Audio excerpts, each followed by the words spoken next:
Special meeting for the Beechwood Board of Education on today, July 27th, 2020. Lori, you want to take roll? Mrs. Berger? Here. Dr. Savignano?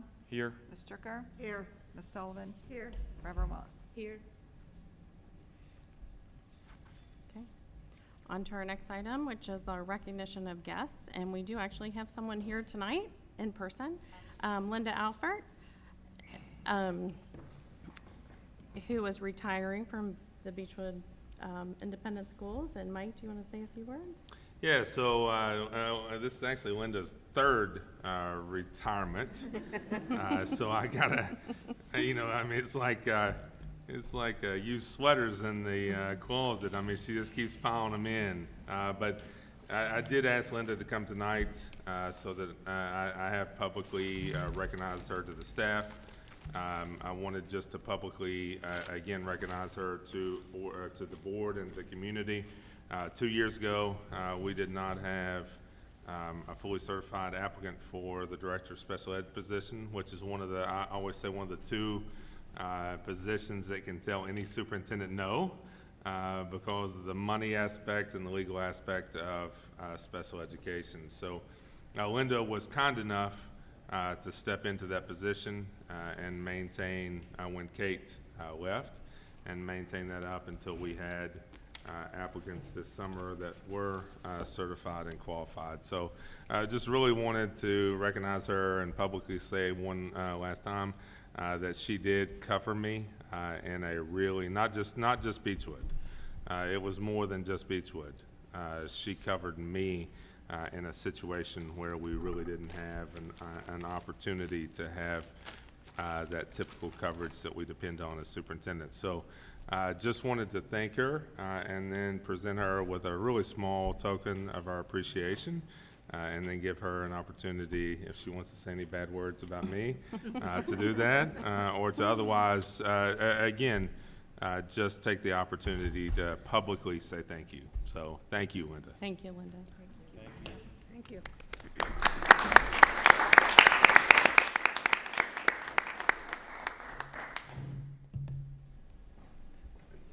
Would hug you, would fist bump or something, but thank you. I just want to just quickly say, it's just been a great honor to be here. In my career of 45 years, I would say this is probably the most honorable place. I just really fell in love here. I could have stayed here forever, probably. But I'm glad that you all found someone that's going to be capable of doing this position. It's a tough position, really, but it's a rewarding position. And I've always loved what I've done. I've never had a day in my career where I got up and said, I don't want to go into work today. I can honestly say I've loved every day of my career. So this is probably not the end of me in Northern Kentucky, so we'll see where I surface next. But thank you all very much. Well, thank you. All right, thank you, Linda.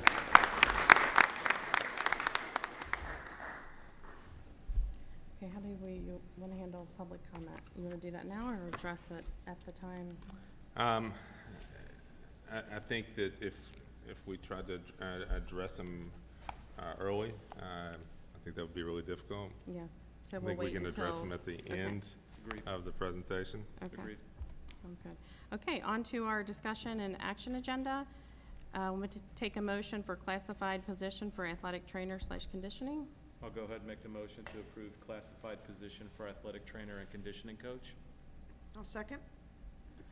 So this is the, I know it seems like a lifetime ago, but this is the conversation that we had at the board meeting before the working meeting, where we discussed the creating a job description and potentially being able to hire our athletic trainer that was with Ignition on as a full-time employee. So that's just to make sure we're on the same page. Does anyone have any additional questions about that? Just two more comments. It will be a classified position, and it will be basically a wash with the cost of Ignition services. And we cut out the middleman of a third party because it's now our employee.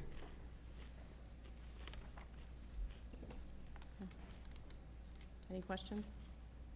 No. Okay, go ahead and vote. Mrs. Berger? Yes. Dr. Savignano? Yes. Ms. Stricker? Yes. Ms. Sullivan? Yes. Reverend Willis? Yes. Okay, motion carries. Did you want to introduce Mr. Cordell before that, or you want to go ahead and make the motion? Well, the motion is to officially post the RFP. Right, yes. Yeah. No, you can go ahead Okay, and, do that. Okay. Okay, we'll take a motion to approve the RFP for a construction manager for future construction project and approval to advertise RFP. I will make the motion to approve the RFP for a construction manager for future construction projects. I'll second it. so based on my listing of the working meeting, we do have Jim Codell of Codell Construction and Mr. Morgan and one of his employees to just go through a presentation for you tonight. Again, they have already notified us that they will be presenting an or they will be submitting a proposal to your RFP, and will be one example. And so, Jim, we're going to turn it over to you and let you go through a presentation. Very good. First of all, thank you all very much for giving me the opportunity to be here this evening. I'm Jim Codell, president of Codell Construction Company. I'm going to talk about what a construction manager does this evening. I passed around a little PowerPoint presentation to go into a little bit more detail, but I know you all have a hefty agenda this evening, so I'll make this short and sweet rather than walk through the PowerPoint with you. Just kind of cover the broad spectrum of what a construction manager does. Tell you just a little bit about our company. I'm fourth generation, 110-year-old company. We company started out doing a lot of highway and heavy construction all over the world. Did the Mountain Zion interchange, worked on the Death Hill project here in this area, just to name a couple.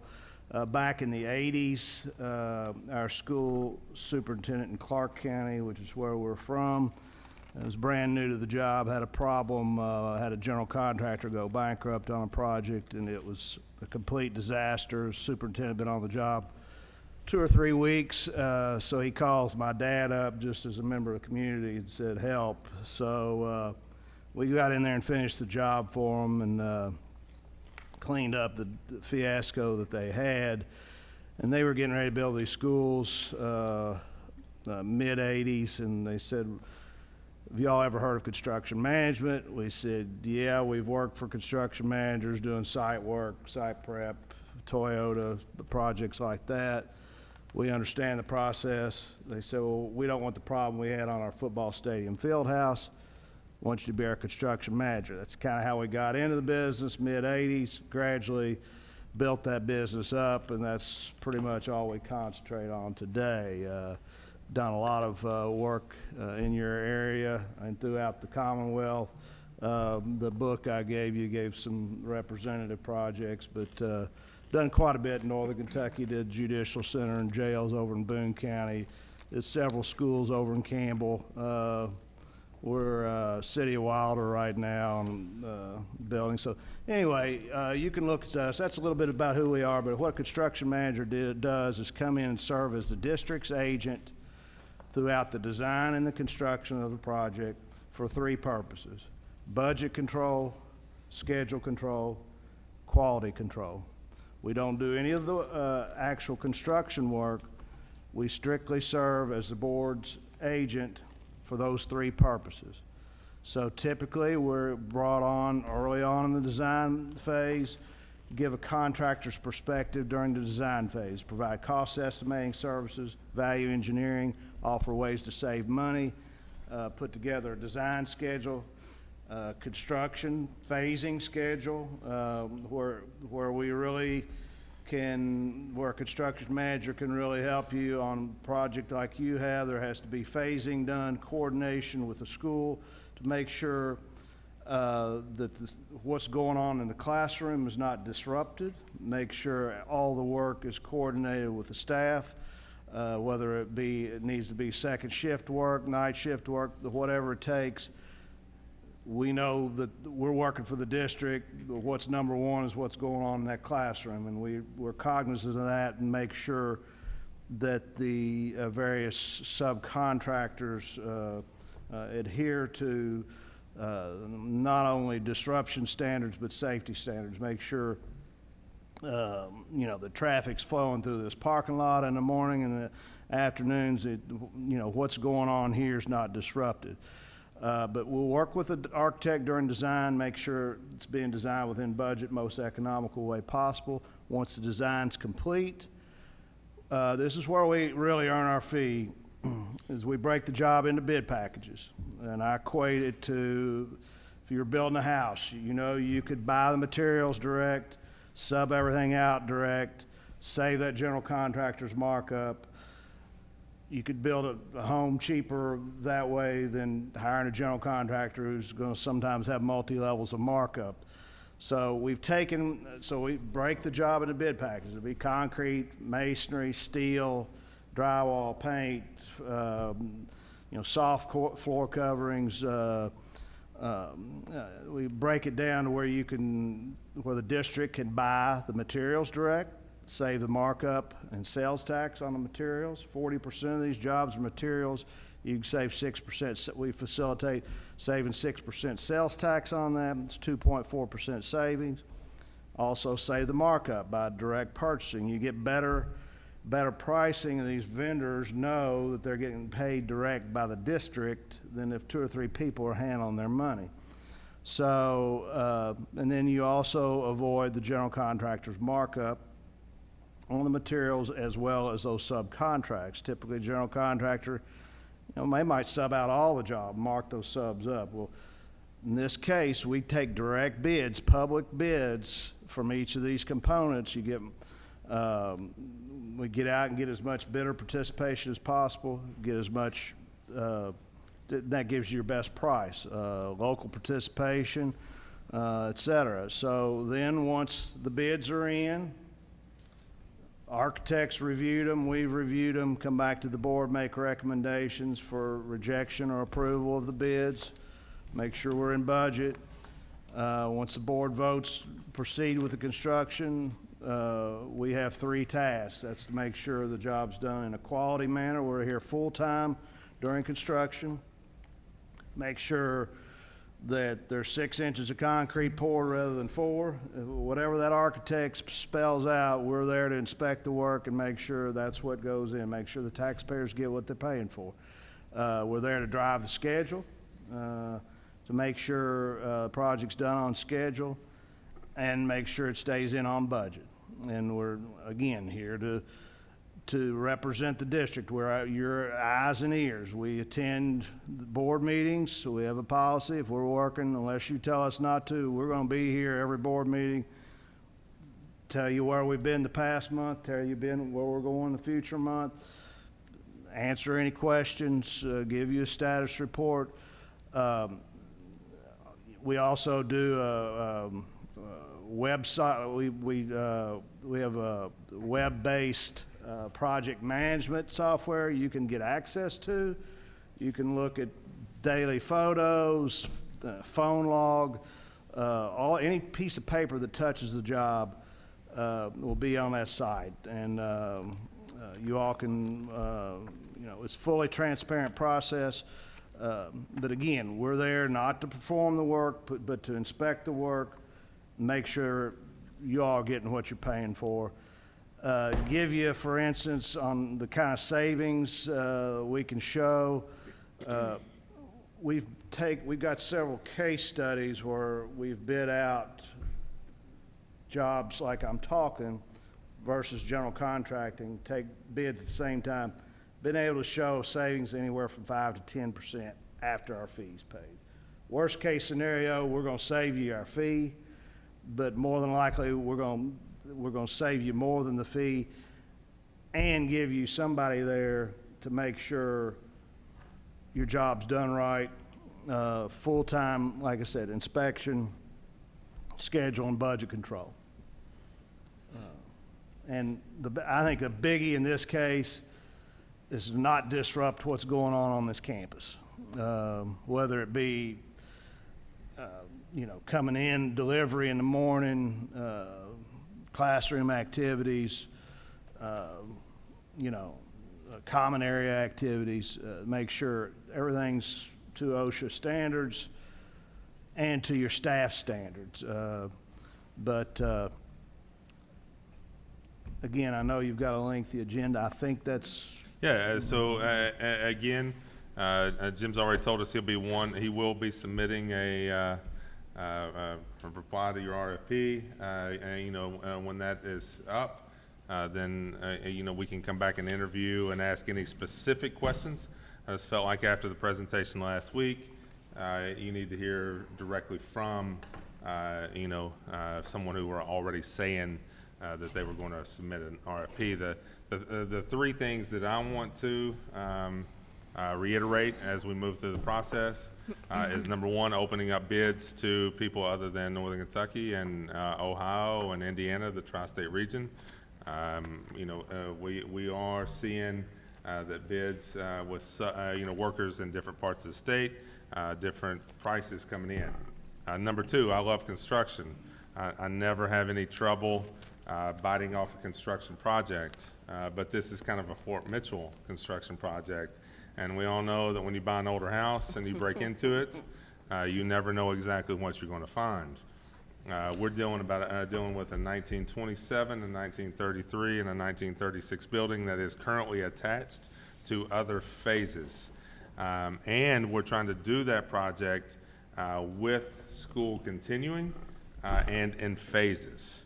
So the complexity of the project in an urban space, and when I say urban, we're suburban, but there's no field that we can go make our construction site to house some of this stuff. You are actually doing it in a street, in a parking lot. That's going to be your staging area.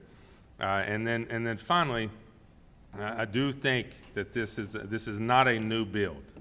And therefore, I really like the idea of the construction manager working for the board, not the board just hiring out a project, our general manager. And you guys have, before my time, ran into some problems with GC. So you understand the situation that I'm talking about from the X and O part of once you get into a build. Once you accept the bid and get into a build, a general contractor isn't nearly as responsive as the construction manager. So all of those things, along with the architect also agreeing, which is rare because they don't always like to have a lot of eyes on from a construction manager. You put all that together, that was why I went ahead with the recommendation that I did. So Jim, thank you for coming all the way up tonight. We appreciate it. thank you for having me. Thank you. Thank you very much. And then again, you will have an opportunity, I mean, this is not the final, you will have an opportunity to come back and ask Jim any questions that you have. Thank you. Thank you all. All right, thanks, Jim, appreciate it. Have a good, safe trip home. Mr. Morgan, thank you very much for coming.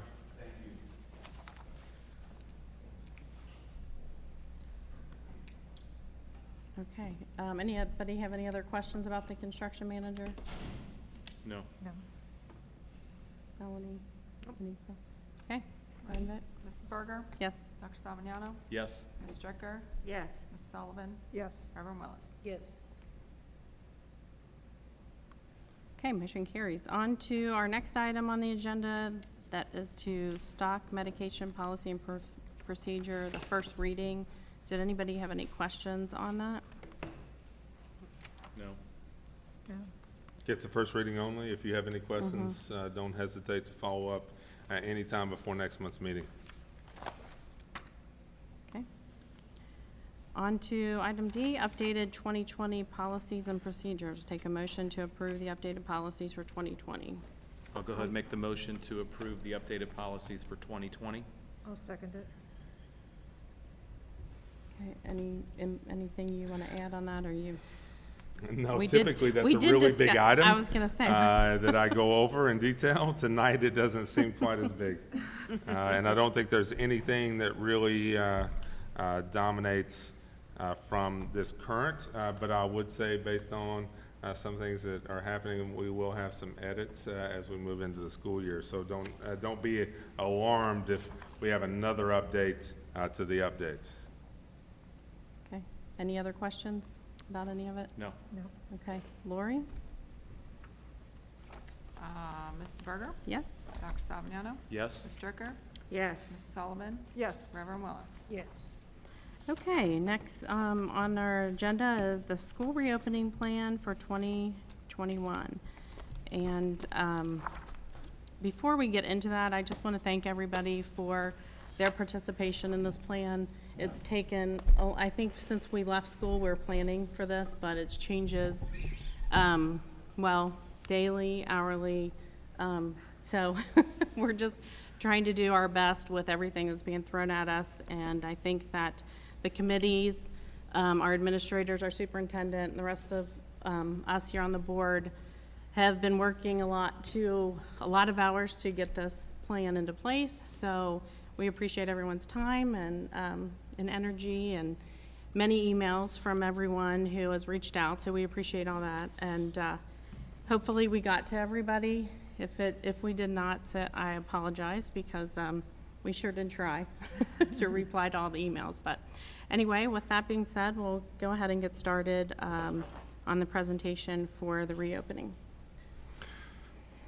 Tim, are we good on the presentation? Yes. Okay, so you, if you're at home, you should be able to see the presentation as we're talking through. Ben, I think you're driving on the, yeah. Okay, so while we're getting ready, I would like to reiterate my Chairperson Berger's comments on the work that has been put in. Last board meeting, when I was not here, you heard from the Reentry Committee during their discussion and their talk. The Reentry Committee definitely put together ideas and thoughts, and they presented those ideas and thoughts to you last board meeting. However, ideas and thoughts, when it translates into an official plan for recommendation of the board, is much different. So tonight, you'll see a much more detailed presentation on our exact plans of reentry into school. Now, let me also say that leaving school on March the 13th, right? Leaving school is easy, right? A decision came through, we reiterated that, and people walked out. But I didn't sleep much of April, not because of leaving, not because of NTI. I didn't sleep because I was already thinking about reentry. The first day of school, whether it be today, middle of August, or the end of August, is going to be the harder, much, much harder than leaving. So we all need to accept the situation of any time we re-enter, there's going to be fears and apprehension. Admin team has basically lived in the library over the last couple weeks, taking things from our conversations and things that we've pulled from other places and had been having conversations on for months, and finalized that into a plan. And I would also like to say right out of the gate, before we even make the change to reimaging schools, no matter what we put out tonight, based on the feedback that I've already received, will not satisfy every stakeholder. As much as I've gotten a comment or a long email, passionate email on any single topic with one opinion, by the end of the day, I've received the absolute opposite opinion on the same topic from another stakeholder. So I will put that out, that we knew moving into this that if we could satisfy 80% of the community, it would be a large win. And typically that's not our mode of operation.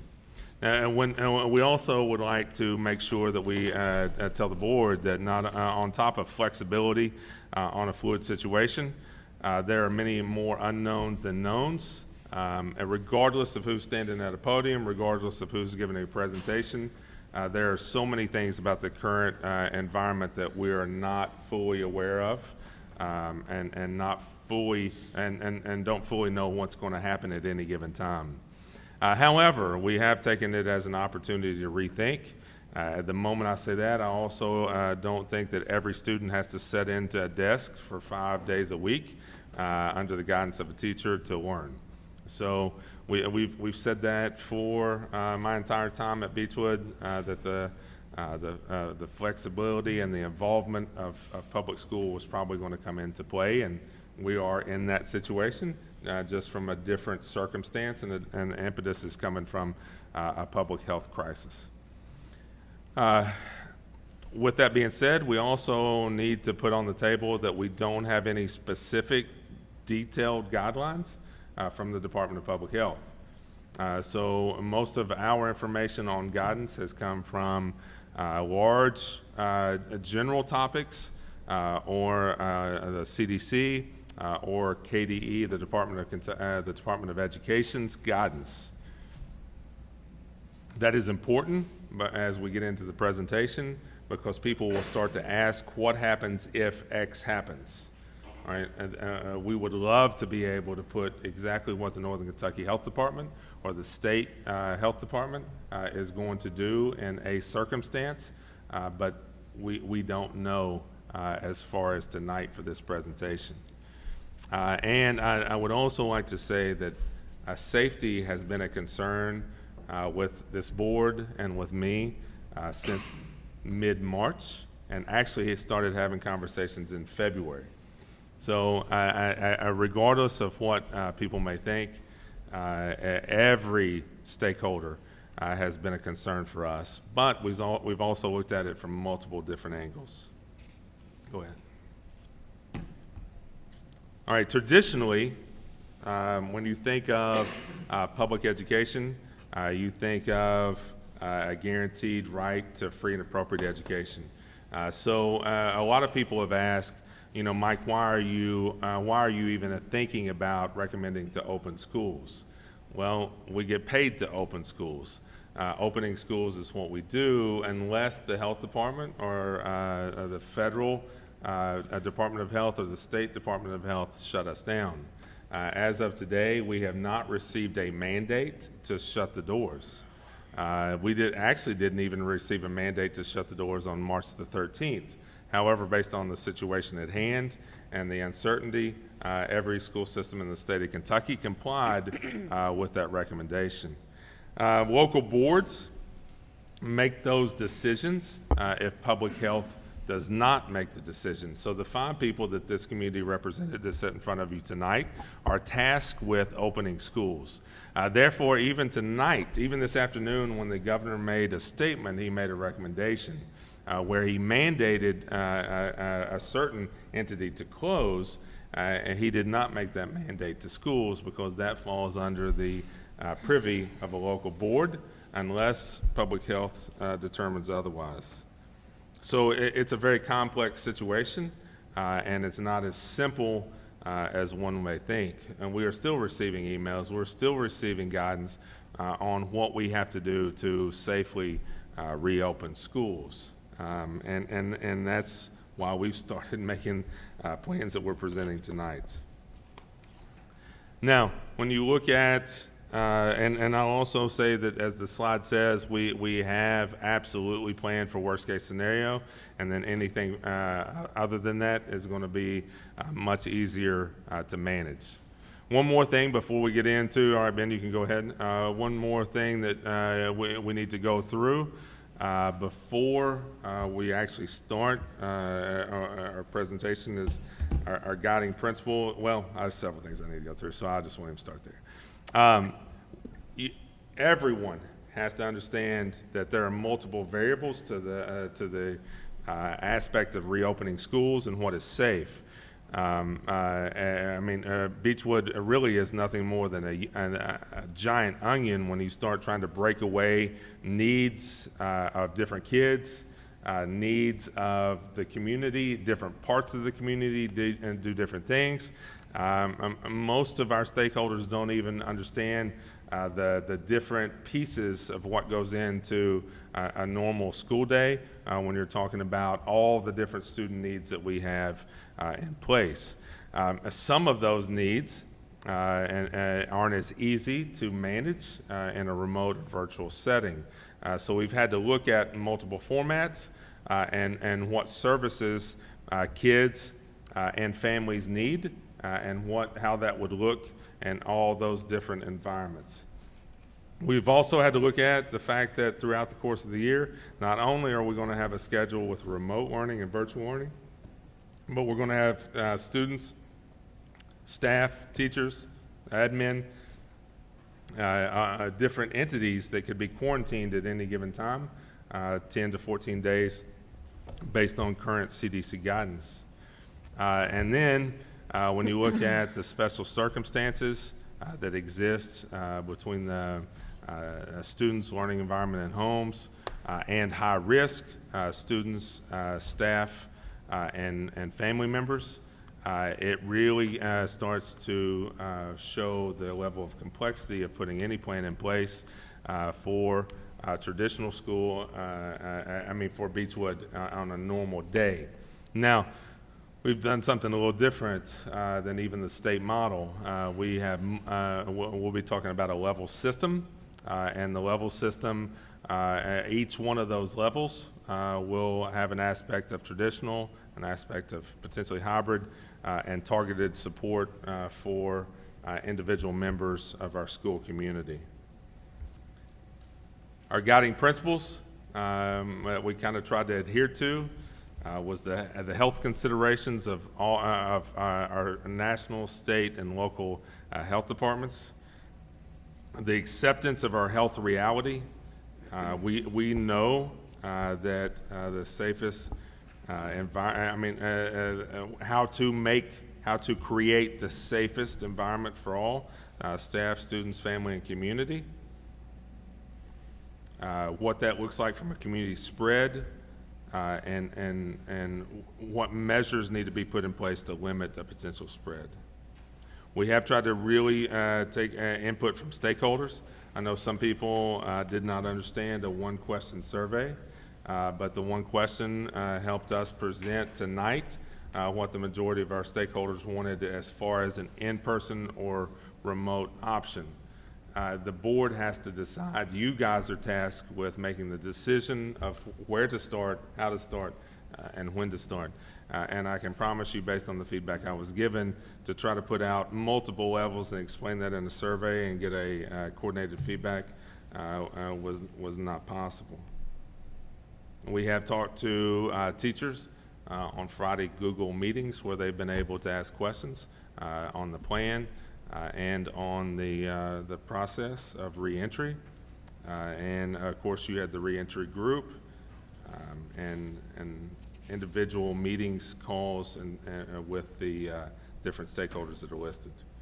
Also, the focus on personalized learning, that we couldn't just look at it from any one group, that we had to look at it at multiple groups, as well as the social emotional needs. And in Kroger and Walks, most of the parents talked to me about the mental health and the worries that they had of isolation, not necessarily the academic expectations in the spring. If we were to move into any kind of year with a hybrid or NTI, we know that social emotional needs have to be addressed. And then finally, equity and access. We have been fortunate enough to take the money that we've saved over the course of the last couple of years and make a purchase for it to go one-to-one from kindergarten all the way through 12th grade. So that will be put into place. So every student at Beechwood will have some type of device. Last year we were 3rd through 12th grade, but moving into this year in the aspect of whatever schedule gets approved tonight, we know that it is important for every student to have that device. We've also been able, if a student did not have the ability to access internet in their home, we've either helped or purchased a hotspot to be able to now have 100% connectivity and 100% of our students with a device in their hand.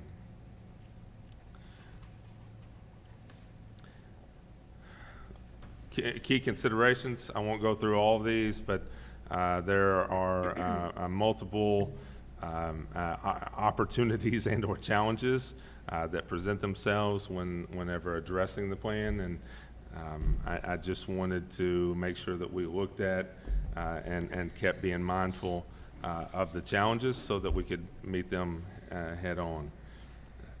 And then a lot of people say, well, how did you make the decisions that that you're presenting tonight? We have looked at every single guidance from pediatricians, CDC, public health, Northern Kentucky Health Department, different states, different communities, legal considerations. I mean, I've had multiple conversations with Jeremy, our board attorney, attorneys across the state, KSBA, KESA attorneys. There are a lot of different legal considerations. Some of those we've had discussions in private. Not every one of those are going to be able to be discussed publicly tonight, but the complexity of the situation definitely adds to that process before we present a plan. Now, the process that we actually followed, I think I'm one ahead of you, Ben. Yeah, the process that we actually followed. So I want to make sure that we go over good faith and what good faith is in relation to school liability. So schools have traditionally been covered under good faith. And Jeremy, if I say anything wrong, just raise your hand and wave and run to the mic.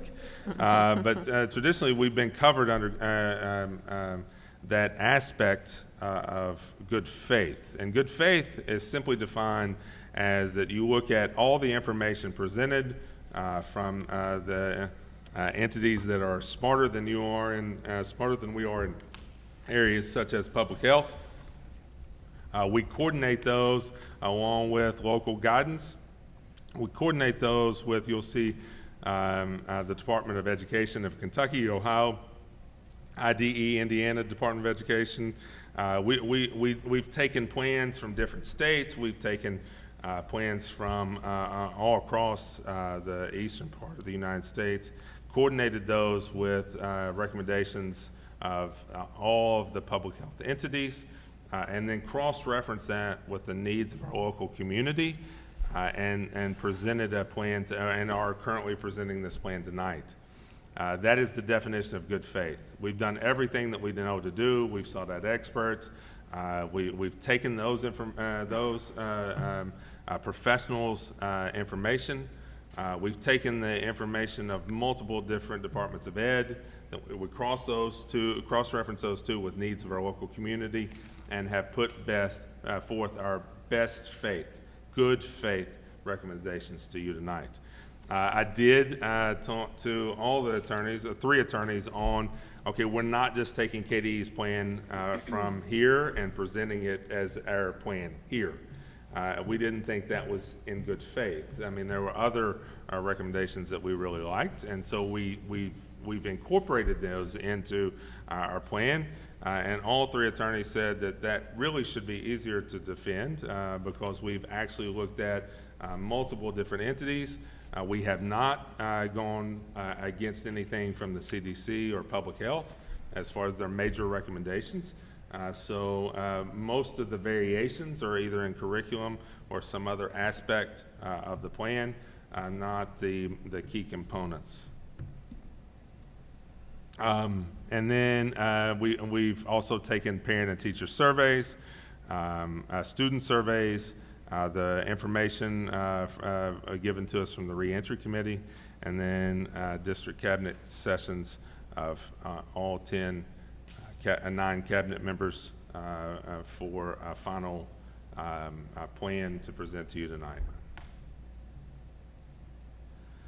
Just as you're aware, before you go into the presentation, your decisions tonight are really to finalize, maybe finalize the district calendar, the start and end time for each building, the level of instruction to start for the school year, and then the overall return to school plan approval.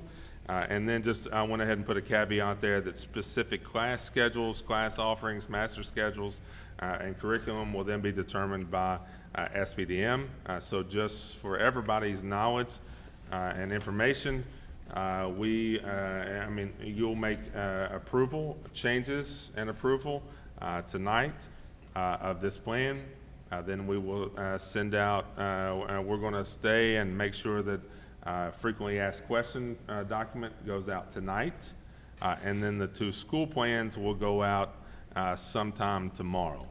I can't tell exactly what time those will go out, but the FAQ will go out tonight, and the school plans will go out sometime tomorrow. We're meeting at 10 o'clock, and it'll basically depend on what decisions you make tonight and whether or not we need to alter those plans in any shape or form before they go out to the community tomorrow. Plan tonight, FAQ tonight, school plans tomorrow. Definitions that we think everybody needs to be aware of anytime that we're talking about 5-day traditional schedule. Anytime you hear 5-day, that is what you typically think of as school at Beechwood. 100% of the students are on campus. However, we did say with additional safety precautions that did not exist last year. Hybrid schedule. There's going to be, anytime you hear a hybrid schedule, that means there's some learning days at Beechwood, and there's some learning days at home. Anytime you hear remote learning, that means students are joining class live from home. Work at home days, they're doing work at home that the teacher has assigned for a class. Virtual curriculum means that a family has chosen 100% virtual from day one. And non-traditional instruction is one of our 4 levels. That means the school and district, no one is coming to campus for instruction. All that's happening remotely or through work at home days. Homeschool, just to reiterate, student withdrawals from Beechwood and families choose and provide their own curriculum. Medical waiver. An individual is exempt from wearing a mask based on current guidance. All right, now to get into the plan. And I didn't want to change this because it is a special meeting. This is the recommendation that we had discussed for individually and back and forth through all of last week into the weekend up until late last night. At 4 o'clock, the governor did make a recommendation, and I didn't know exactly what that recommendation was going to be at the time I finalized this, so I just knew that it will be reviewed as immediately as possible. There was no way I was going to make changes, and instead of 2 hours, 3 hours, it was 2 hours before a meeting. So we had discussed the start date for students being maintaining and holding on to August the 13th. I'm going to go with that for the presentation. Fall break would be removed and used as flexible calendar days, not as flex days for teachers, not as flex days for students. Kids would come to school on fall break with the understanding that parents had already scheduled trips, and we will work with any teacher or family that has already scheduled a trip. Trust me, our #1 goal for this year is not our average daily attendance percentage. Our goal for this year is to get through as safely and with as much flexibility as possible. So I am recommending tonight that we remove fall break from the calendar. I'm also recommending tonight that we have 175 days in the calendar. We only have to go 170. I am requesting that the last 5 of those be turned into flex days as well. And I'm asking that the 5 makeup days at the very end of the calendar be turned into flex days. That gives us 15 days to use throughout the year, that if there is a significant outbreak in Northern Kentucky or there is an outbreak in Fort Mitchell, we can automatically amend the calendar to take a break from school one thing I really like is extending winter break a week beforehand and a week after. So we would leave school for basically an entire month in the winter months. But I don't want to write that in, because if we write it in and nothing's going on at the time, we don't want to do that. And so we're just asking for flexibility, 15 flex days to use as as need determines throughout the course of the year.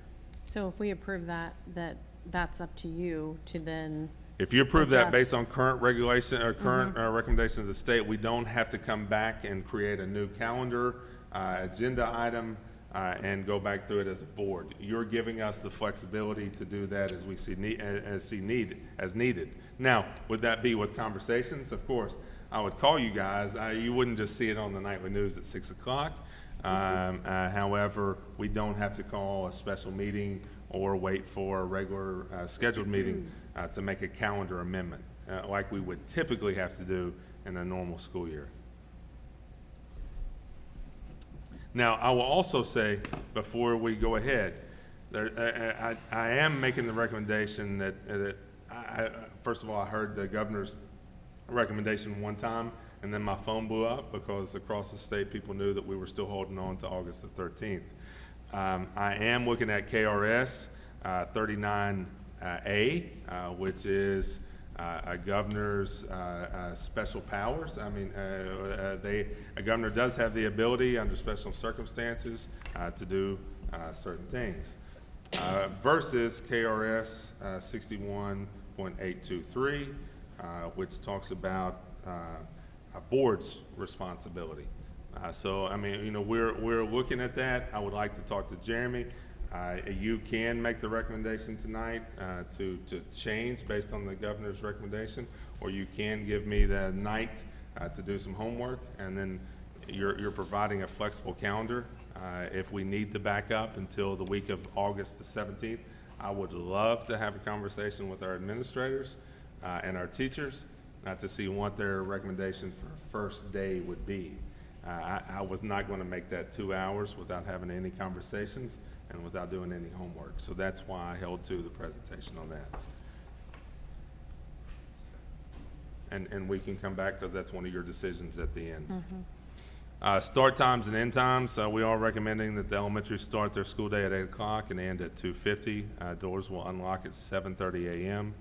The high school will have a staggered start date. Again, this is another decision that you have to make tonight because you approve start and end times. And typically, Beechwood has always started and ended relatively close. The high school would start at 8:15 and end at 3:15. The high school doors would unlock at 7:45. We would encourage the families with elementary and high school students both to drop off at 7:45 to 8 o'clock if at all possible. However, we know that there are those who may need to come earlier, and they will be able to contact the high school administration to work out a special drop-off time before the high school doors open.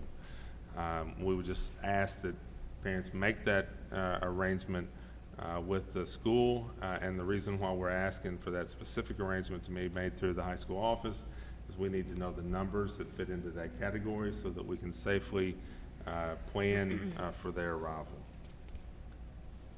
Now, the largest portion of the presentation as far as both flexibility and complexity is the recommended 2021 instructional levels. We are recommending that the board look at a 4-leveled system.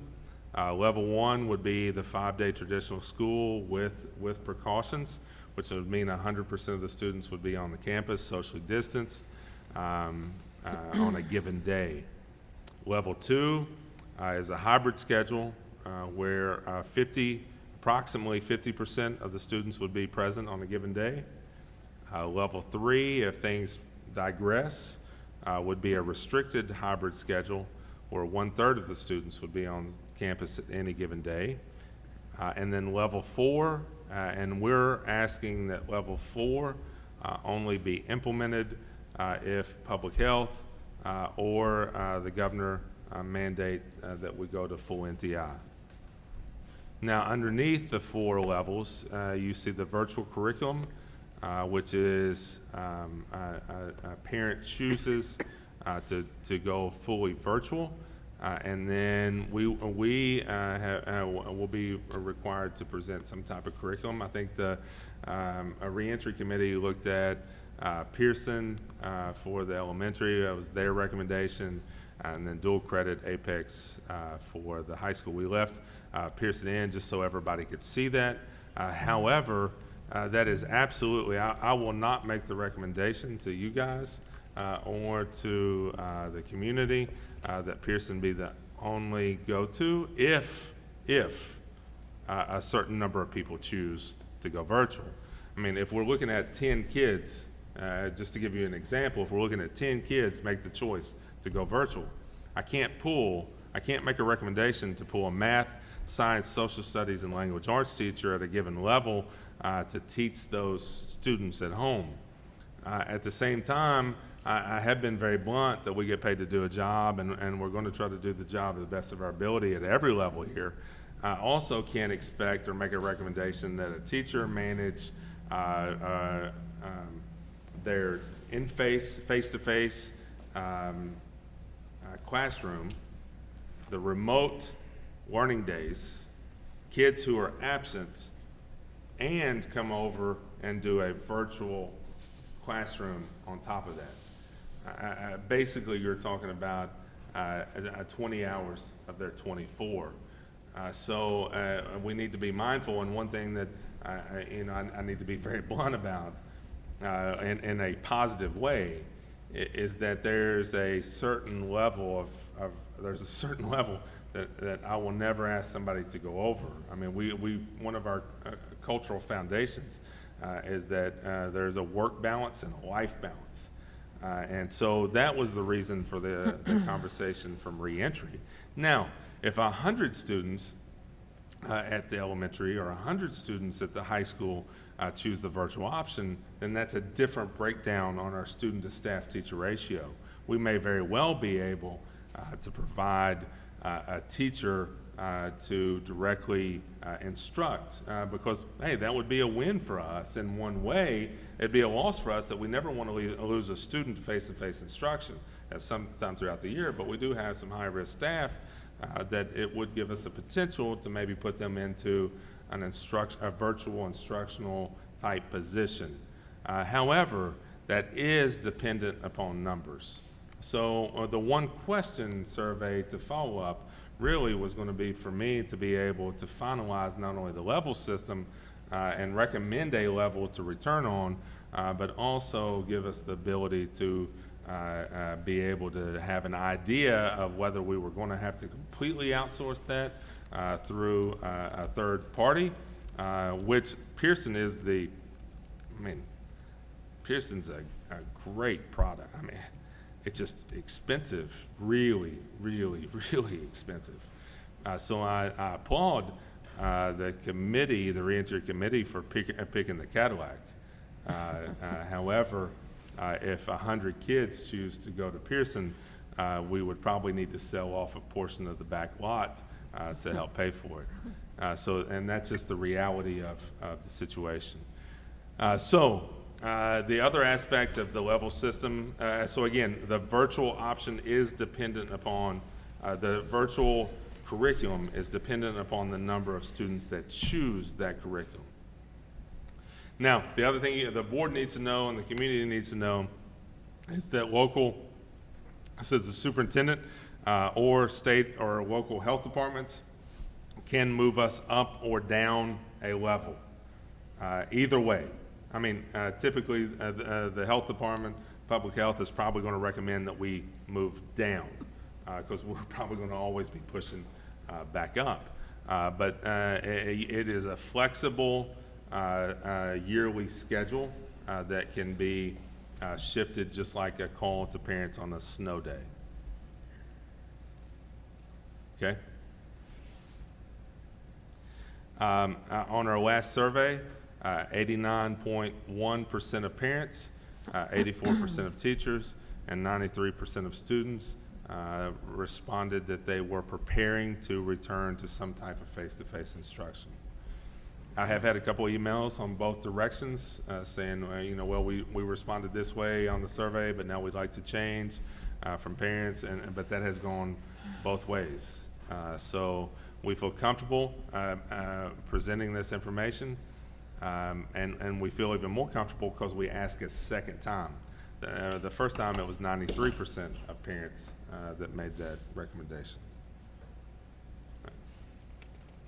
All right, so just some of the, we've broken down each level just to kind of go over things that be put in place, support services, and then the largest challenge of each area.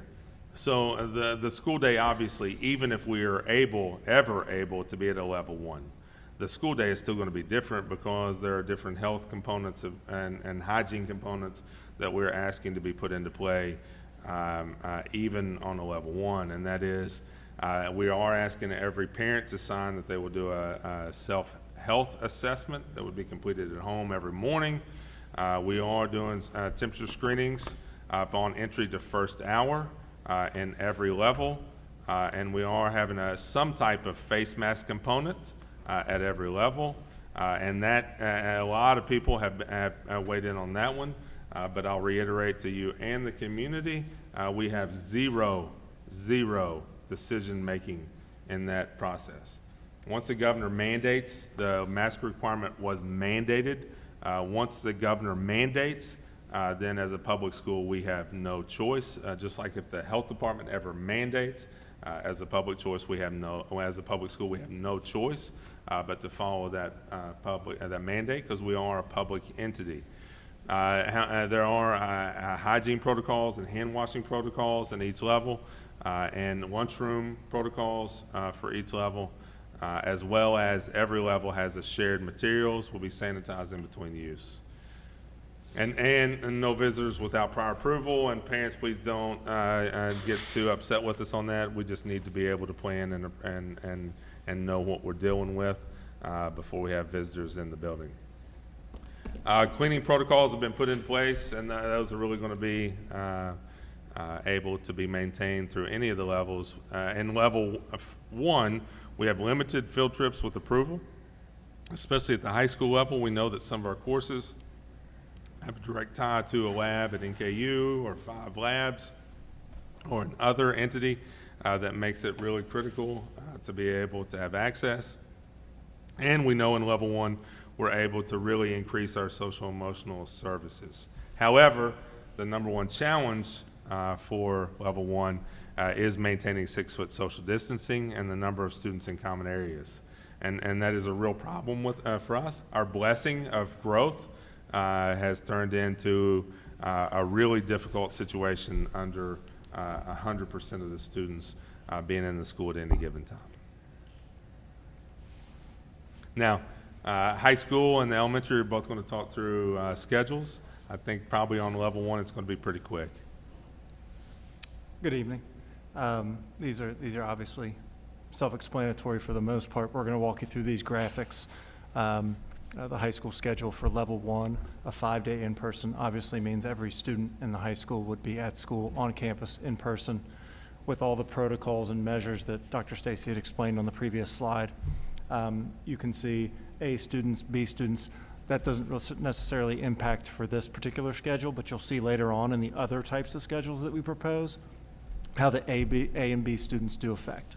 And then you can see at the bottom, the V students are the virtual students.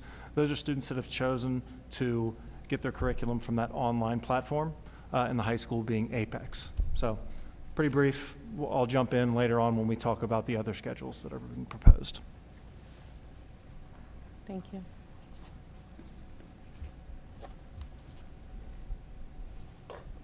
I think our schedule for level 1 is very similar. AJ and KZ breakdown for the A's and B's, as Justin said, will come into play a little bit more on the other levels. And then at the bottom, the at-home virtual curriculum with whatever direction is chosen there, supported by the teacher included with that program. Now, level 2, when you look at a situation where we go to a reduced number of students on campus, half the student body will be on a rotating schedule.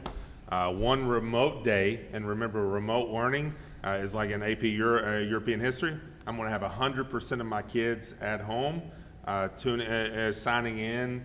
For me, it'll be Google Meets for me to go through the lesson, whatever it might be for the day. So 100% of the students are joining for an hour, just like they were here, but they're doing that remotely. Then they would have 2 on-campus days, split by the alphabet, and 2 work-at-home days.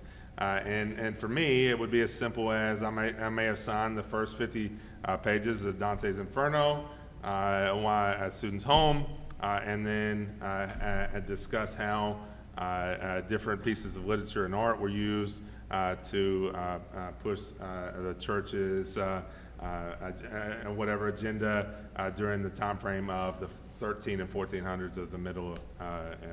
Well, you all want me to just spin on through that. I was gonna I say, swear, riveting. AP Euro is a really good course though, and I need a few more people to sign up. So again, it's just on day, 2 days on in front of me, 2 days remotely learning at home.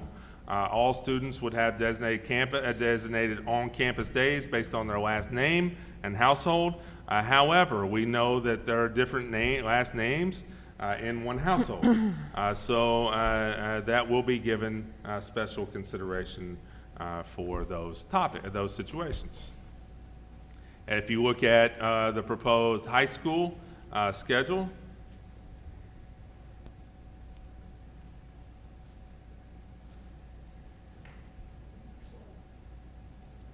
you'll see an example. And Mr. Kaiser? So as you see these scale up from level 1 to level 2, they get a little bit more complicated, but this visual always helps me. Students A through J, we'll call those our A students for this particular level. You'll see on Monday, as Dr. Stacy alluded to before, it's a live session. Teachers are with 100% of their students during that particular period in a live Google Meet session. They'll be doing previewing the week, assigning students some work to do. And then you see on Tuesday and Wednesday, the A students are on campus in person with that particular teacher going through their normal schedule. And then it flips. On Thursday and Friday, you have your B students who are on campus. Students who are working at home will be working through Google Classroom. They're very familiar with that. They did that last year during NTI. NTI this year will look a little different, but this work at home is scheduled through Google Classroom. Teachers will assign, as Dr. Stacy said before, a reading assignment, a video to watch, some collaborative work, a variety of different tasks to complete while at home on those days. Those will not be live. Those will be working at your own pace, depending on how you work at home from a student perspective. Again, you can see at the bottom the V students. Those are students who have chosen the virtual curriculum. They're still on that self-paced Apex curriculum outside of what Beechwood is doing. Now, it gets a little more complex because you have another thing that you need to approve or not approve as a board. So elementary is actually going to go through 2 separate schedules. Yeah, 2 separate schedules. One of the goals, as you remember from level 2, is to get half of the building in classrooms, and then the other half would not be in classrooms for the distancing reasons and the cleaning procedures and all of those things. Our on-site learning students, Group A, would be on Mondays and Tuesdays. Group B would be on Thursdays and Fridays with a remote learning day on Wednesday. And then the work at home below that obviously flips. So the B students would be working at home on Monday and Tuesday, and then Thursday and Friday the A students would be working at home. On the bottom, the virtual learning students, which family option, will work at home every day via their online platform, whichever direction that goes. But the schedule above, under the days, those would all be directed still by Beechwood teacher. And then on the next slide, because we really wanted to do what's best by our families as much as possible, is this 5-day option. And I'll just go ahead and say that when we get to the back, the recommendation is for the elementary to be on an alternating AB schedule with a 5-day option. Now, a clarification, the 5-day option, there were 3 things that we would look at, and we would ask to actually go through a process of an application process and on one of 3 needs. either an economic, financial. Both parents are in a job that they just can't miss. They don't have family. They're really in a situation where they need help with managing what would be a remote learning day. The second is a very a large academic need. Okay, there is a huge issue with some portion of the academic nature of the day that they need support with, or number three, potentially an essential worker that doesn't have another option because daycares are basically full or closed. Okay, so three reasons with a limited number of spaces, but that will be the recommendation. However, if you choose not to go with that recommendation, we've provided you with what an elementary would look like on an AB day. So I just wanted to go ahead and put that out. Yeah, so this schedule looks very similar to the previous, so don't get too confused, but the A's would be in classrooms on Monday, Tuesday, with the B's working at home. Same Thursday, Friday, that flip-flops. B's in classrooms, A's work at home. One of the differences on this one, as you'll see on Wednesday, we would have Group A or B on alternating weeks in the classroom, so that would provide a little bit of consistency for the kids and the teachers. On Monday, Tuesday, Wednesday of week one, I would have my A students, and then Thursday, Friday, my B students. The next week, it would be on Wednesday, the B's in the classroom. And then on the bottom, the work on site but not in class, this column looks a little different. It was a new column because of the fact that we're offering that option based on the application process that Dr. Stacy mentioned. We would have a space, a virtual learning space, so to speak, on site for those students who qualified for that 5-day option, and that would be any last names, Group A or Group B. They would be working on site but not in the classroom, so we could still reduce the numbers to 50% in the room. So they wouldn't be in the actual classroom that, like, say it's day that A's go in, the B students would be in a different location that have the 5-day option? Correct. Okay. So I'll just go ahead and put it out. With we are capable of taking a limited number, and I don't want to put a specific number out, but a pretty good number. We can block off different spaces in the gymnasium.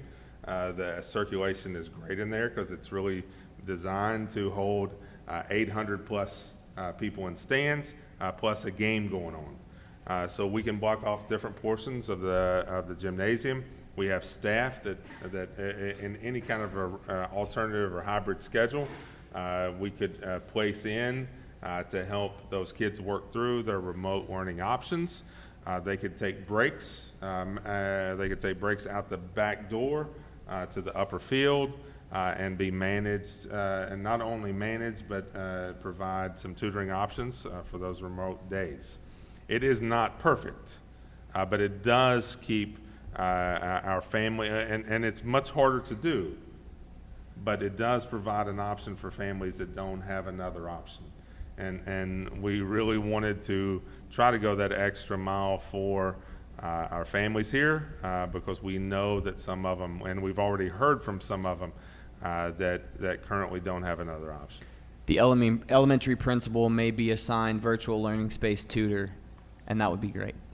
Other duties as assigned. Worst line of a contract. Okay, so now we move on to instructional level 3, which is a hybrid A-B-C schedule. 1/3 of the student body would be on a rotating schedule. 2 remote learning days for everyone led by a Beechwood teacher. So now I'm having my whole AP Euro class, 2 days for an hour, with virtual instruction and virtual back and forth. I have 1 day on campus, and I have 2 work-at-home days supported, by a Beechwood teacher. All students would have designed on-campus days based on household, and just like in level 2, households with different last names would be given special consideration. Now, you move into the high school, I'm sorry, instructional levels and the restricted. And I think I may have skipped through this one on level 2. If I did, I apologize. It's basically the same thing. In level 2 and level 3, face masks become, we provide an exception when a teacher, when it can show that 6-foot social distancing can be achieved, because we're reducing the class size significantly in both levels, then students will be able to remove their mask. We're also providing scheduled mask breaks and while they're eating lunch in all 3 levels, but level 2 and level 3, based on the CDC and state guidelines and the governor's mandate, level 2 and level 3 is where we can definitely put out the exception, because most all places 6-foot social distancing would be achieved. Now, I can't guarantee hallways, I can't guarantee different common areas, so even in level 2 and level 3, we're asking students to mask during any kind of movement or transition. Support services, level 2 and level 3 do not have field trips, and that's just on the recommendation of the guidelines. We know that we're going to have to definitely increase social and emotional services, way more than last year during NTI.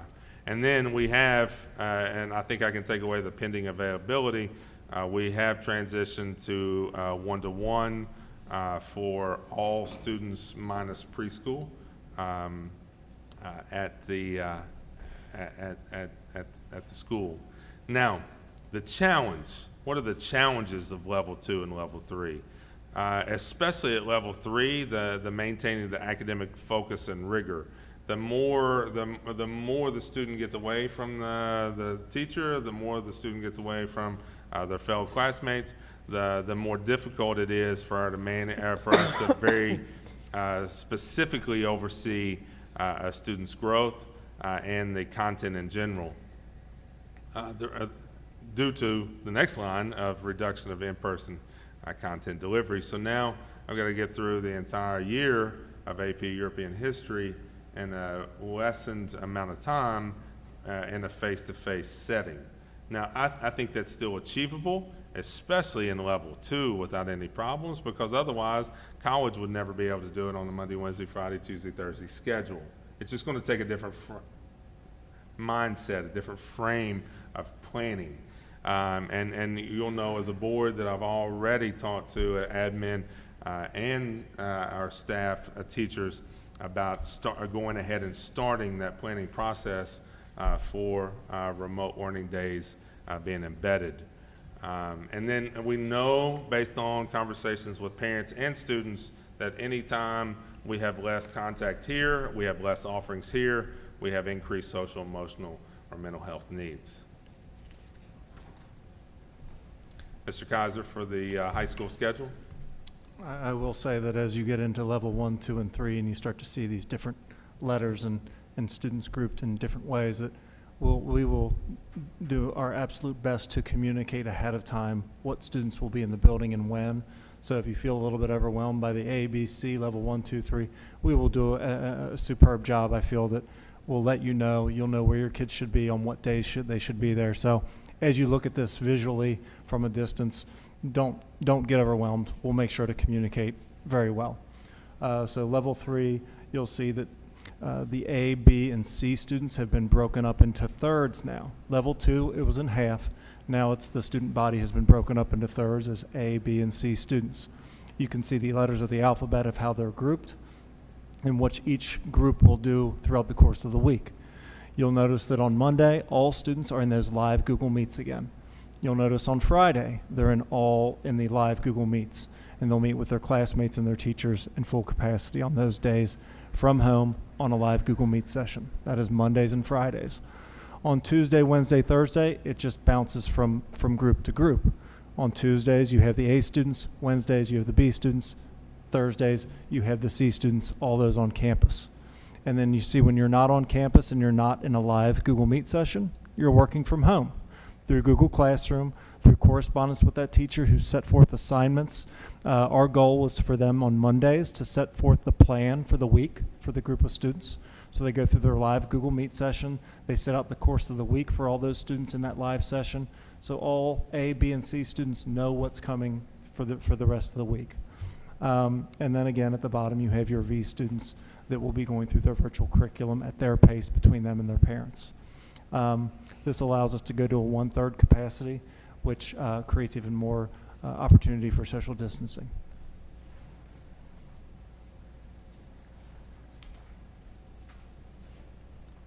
On the elementary side, for the level 3 to get things into thirds, the remote learning days on Monday and Friday, similar to the high school that you just saw.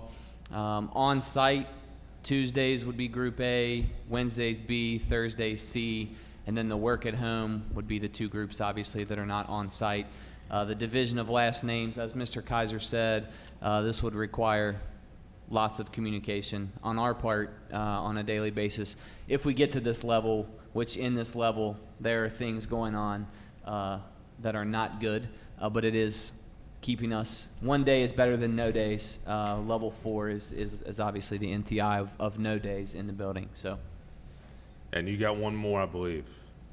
Yep, 3-day option on the same level is similar to the 5-day option on level 2, where we would have the application based on the needs that Dr. Stacy mentioned in those 3 areas. But on the bottom, really, which is the main difference here, the working on site, but not in the classroom students. No one would be on Monday and Friday, but still on Tuesday, Wednesday, Thursday, that 3-day option would offer the opportunity for those who qualified to be on site, but not in the classroom, to keep us at 1/3 capacity there. And so 2 things that I would like to add on level 3. Number one, we had 2 major complaints about NTI in the spring. Number 1 was the academic rigor, and number 2 was the social emotional, the lack of any connectivity. All right, so the attempt of level 3 is to say, okay, we have some things that aren't going on well with the health of the community. Either multiple kids have tested positive, or there's an outbreak in the community and we're notified by public health. But it still allows us to keep kids here in a very reduced manner. I mean, you take somewhere around 70% of the students out of the school on any given day, it's going to feel like a ghost town. So we're going to have the ability to really social distance at level 3. But then you say, oh, well, Mike, there's not a 5-day option. No, there's not, because things aren't going well in this model. But high school and elementary both have remote learning days on Monday and Friday, so we can start helping elementary parents who need support either get with other parents to help them watch their child, or to pair them up with a high school student that could help watch their child, because on the remote learning days that of level 3, they're consistent for elementary and high school. So that's just one complexity that I need to try to explain. Now, if we move from level 3. Okay, well, I have a quick question. Yes. On the remote learning day, what does that look like for elementary, and like high school, I'm assuming will be like in the classroom, a Google Meet, they change each hour. Yeah, we're asking that an academic schedule be put together for every grade level, K through 12. Okay. I mean, is that? There's a schedule. Yeah, you'll see it in a minute, but unlike NTI in the spring, and I'll be honest, I'll be absolutely honest, you've heard me say this, most of our community has heard me say this. When we walked out of school on March the 13th, we had no idea whether 1 out of every 10 people that we know are going to die, or whether it was going to blow over without major problems. But we were all nervous. I mean, everybody was nervous.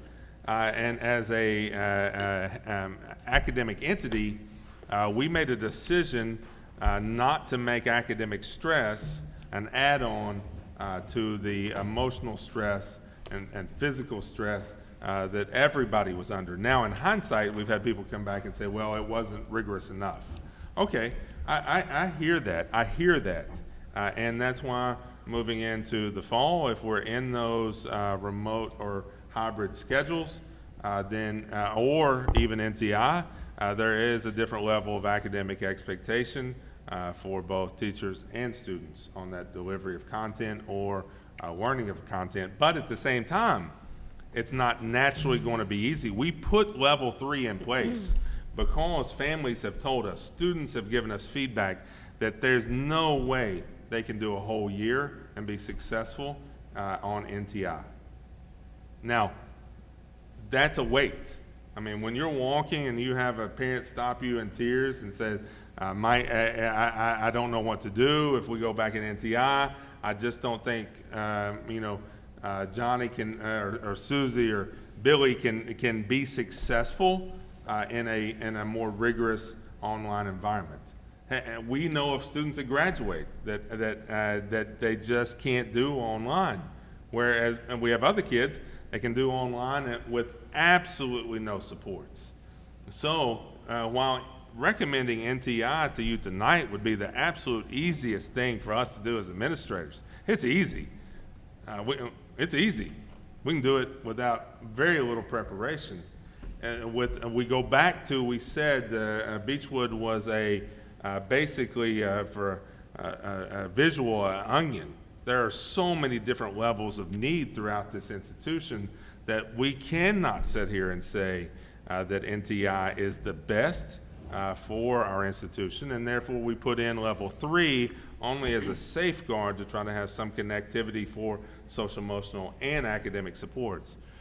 So if we go full NTI, breakfast and lunch would be delivered to families who request support. There would be no large group events, no activity groups or extracurriculars unless otherwise directed by the KHSAA. Students will have class online and a virtual platform every day, and then we would work through that with families and needs and supports of whether it be social, emotional, or academic.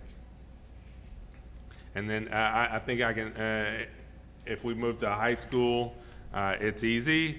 Other than everybody's off campus, but you have the students that chose, or families that chose completely virtual learning. That curriculum is still going on one platform. Just like my daughter was at NKU, her NKU class would still go, but yet the school would be handling a full-time remote learning. And so Mr. Kaiser's back to the microphone.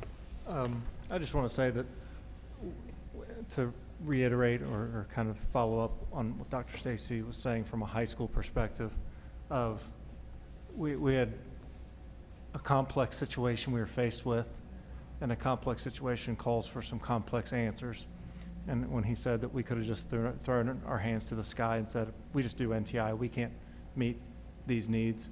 And so this plan, which is multi-layered and complex, does allow us to meet the needs of students based on the situation that we're dealt.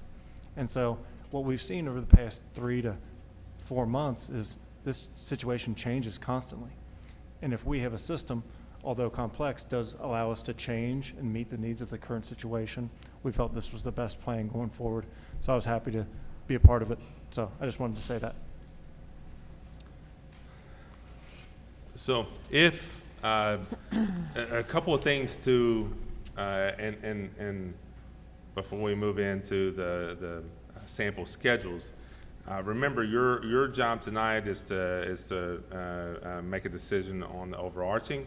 The school SBDM comes back and decides what that looks like at the school level. So if it's about what day or something is a remote, or what day something is A's and B's, I mean, you know, that's why we let the school, Mr. Kaiser and Mr. Ashley present their schedules, because that would be SBDM.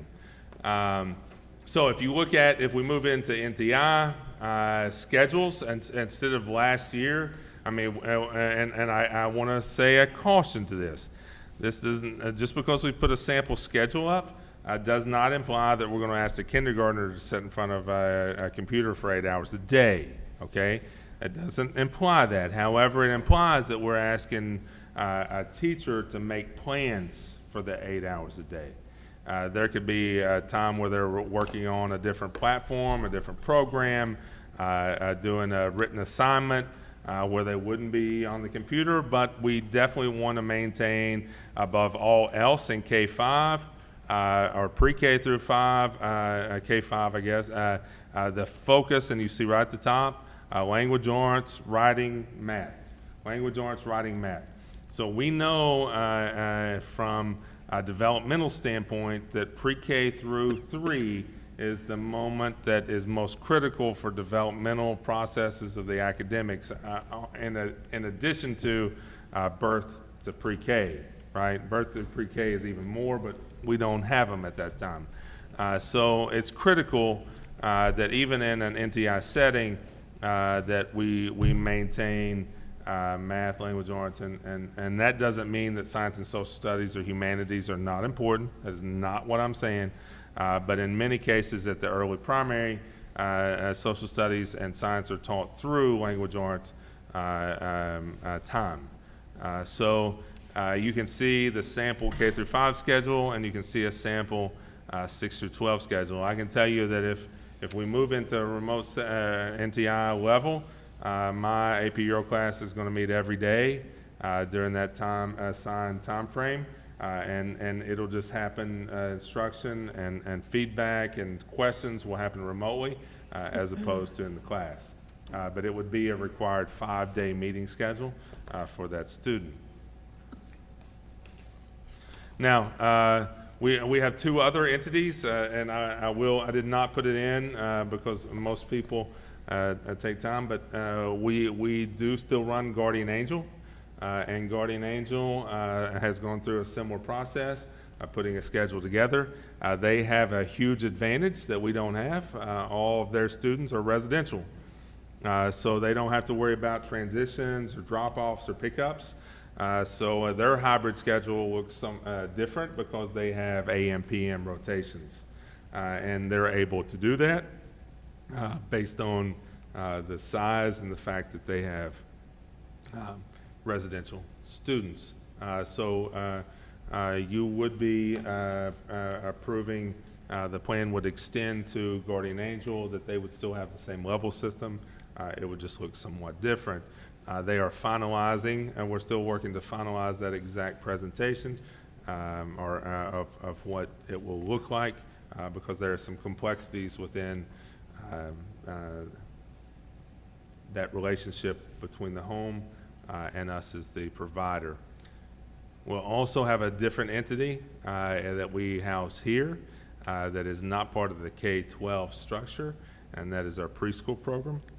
And our preschool program as well, we are recommending, Ben, if you change the slides.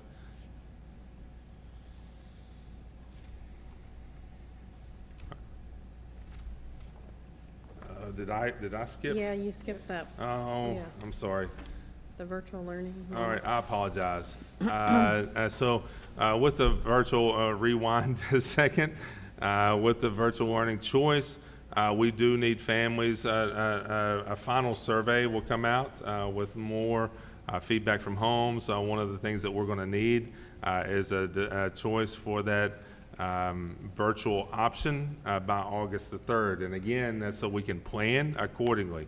If a small number of people choose virtual learning, then that will have to be outsourced. That's the only way we can do justice by your child. If a larger number of students choose the virtual option, then we will go back to the drawing board and look at, based on blocks, like primary versus intermediate versus middle school, could we restructure our schedule to pull Beechwood staff?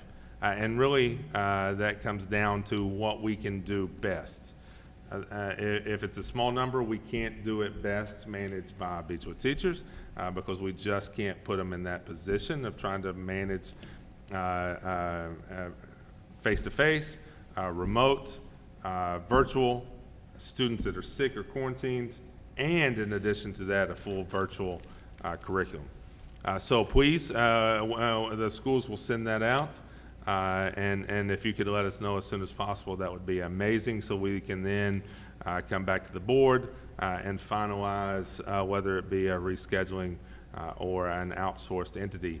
At the high school level, unless something dramatic happens, the flexibility of Gateway, Thomas More, NKU, and Apex courses provide a different level of offerings that all of those entities do a great job within those classes. Now, now I can repeat what I said about Guardian Angel and the preschool program. Preschool students will be required, preschool students are not required to wear masks. They are the one group that there are other aspects that come into play, and not to go dive down this subject too long, but strangulation and some other health issues of a mask becoming wet and then consistently touching a mask. I mean, there are some other issues that come into play with kids that are 3 and 4 years old. Preschool classrooms will be expected to social distance, and because we're going one-to-one, we will take over the computer lab there in the bottom corner to expand cots to maintain 6-foot social distancing even when they're napping. We will offer a four-day option like we always have in level 1 and level 2, and then level 3 it'll be a 3-day option based on application and of families, which they already don't have school on Friday. We'll maintain the remote day on Monday with an in-person on Tuesday, Wednesday, Thursday. So, and as with all the different levels, we are asking that tuition be paid, right? Or that was, yeah. 100% virtual curriculum is not an option for preschool. There's nothing. I mean, there's literally nothing. You can choose not to come. It's not a requirement, but we don't have a virtual option otherwise. Now, just to recap, the instructional levels, they all have different elements, but level 1, 2, 3, and 4, and again, level 3 is a restricted, I mean, we're trying to do anything to stay out of a full NTI. Now, another component that we really want to address tonight and make sure the board is aware, we are wanting to expand our social emotional learning and mental health supports. I mean, even the most well-adjusted adult and the most well-adjusted student has been stressed, has had an increased level of stress over the last, since March, the last 4 months, 5 months really. It has been a different level from trying to find a way for us even, from the admin, teachers, preparation of reentry, to the board and the amount of things that you've had to learn in a short amount of time, to families, to students. So how do we increase to look at those different groups, not just students, but staff, families? How do we reach out to all the different stakeholders at Beechwood to have social emotional supports for those families?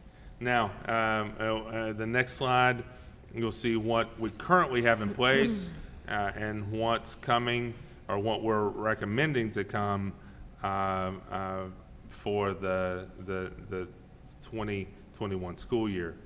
And that will start with creation of a student, staff, parent, community member SEL task force committee that we will present the work that's been done, that's happened over this summer, and then to finalize how to support all the different entities at Beechwood.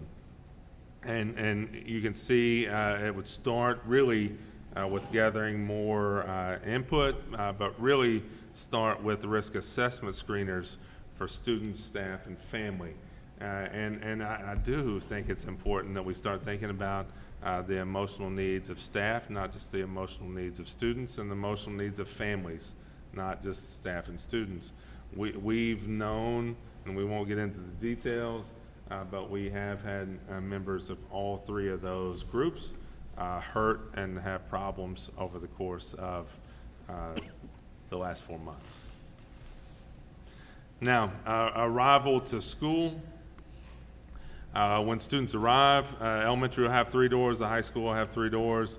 All students will come through. If a student has forgotten their mask, they don't have to go back home. They don't have to walk back. We'll provide them with a mask and get them in the building as soon as possible. Again, drop-off time, doors pop at 7:30 in the elementary, 7:45 in the high school, with the caveat that if the high school families have an issue or they're dropping off multiple students in multiple schools, they can make recommendations and make accommodations, right? So thanks, Ron. I appreciate I was stuck there for a second.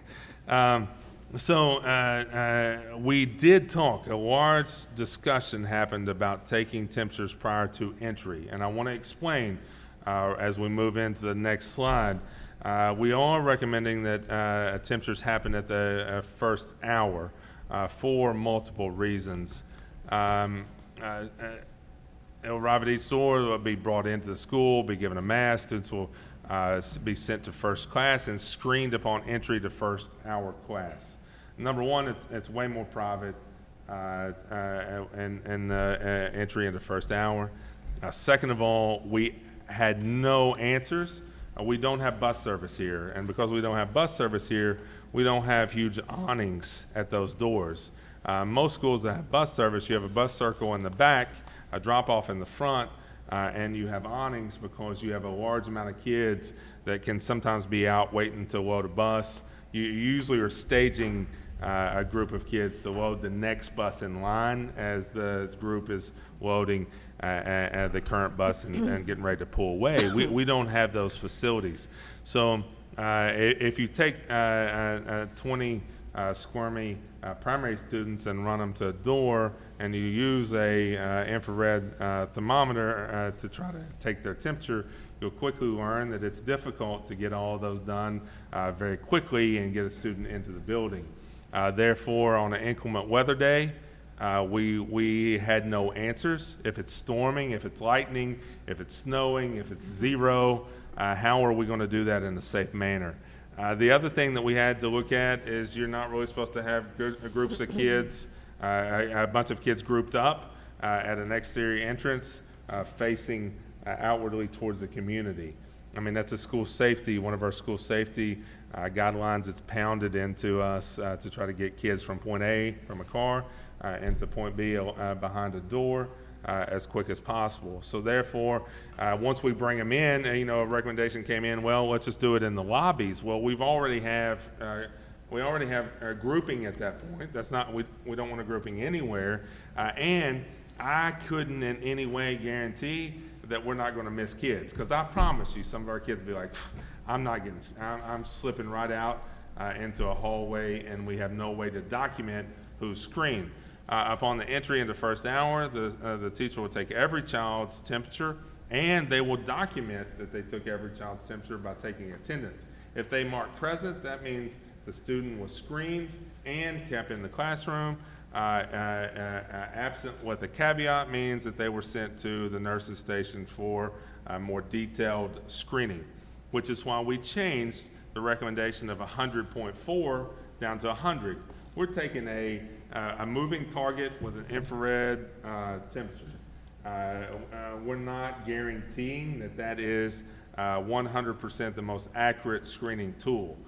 So we lowered the recommendation down, or made it a little bit more strict, however you want to look at it, to make the recommendation that if a student has 100 or above temperature, they'll go to the nurse, one of the nurses, one of the nursing stations, to go through a more advanced screening, and then they will dictate whether the child returns to the classroom and are marked present through the front office, or whether they will be parents will be notified to pick that child up. Now, this has been a topic, masks, that has been very poignant in conversations with parents. Some have done an amazing job of extending their opinion with evidence, and some have been not as nice. However, I do have to be very straightforward. All students first through 12th grade will be expected to wear a mask, and we're even going to extend that to kindergarten if we're ever at level 1. I understand people have different opinions on this, but I would like to remind everyone that we're under a governor's mandate. A mandate is a mandate is a mandate. I don't have any ability to sit here tonight and say that a mask will not be required for students. In levels 2 and levels 3, if a teacher can guarantee that the students in the room are socially distanced, we are given the option to unmask. And there may be a rogue class in level 1 that may only have 8 to 10 students. Then they just have to get special permission. And even then, a kid can maintain and make the decision to keep wearing their mask. But the option would be given to the student and the families, depending on the age. Reusable masks will need to be washed frequently. We know there's a concern that if they're not washed, but clothes should be washed on a frequent manner. Just because, I can't not follow a mandate because somebody says, well, not everybody's going to wash masks. It's just not an option. That's where we stand, and there's really no way around that for a public board or a superintendent. However, there is a medical waiver option. We know, I can tell you right now, and I'm not even in the category of a doctor or a nurse practitioner or a psychiatrist or a psychologist. I know that there are students here that cannot wear a mask. So we're well aware of those.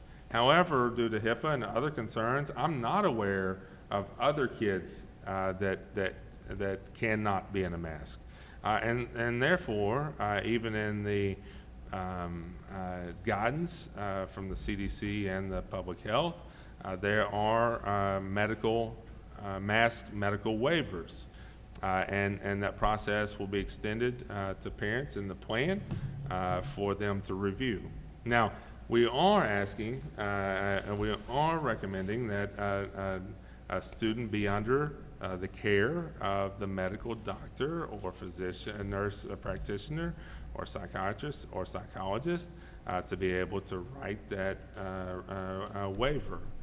And so just take that into mind, and I'll just summarize and really try to say very clearly, if we're in level 2 and level 3, kids are not going to be masked for the most part while seated unless it's something weird, right? So if it's a situation where we're only asking you to mask in movement, hallways, congested areas, entry to the building, exit to the building, that's not a lot to ask to be able to get our kids back into a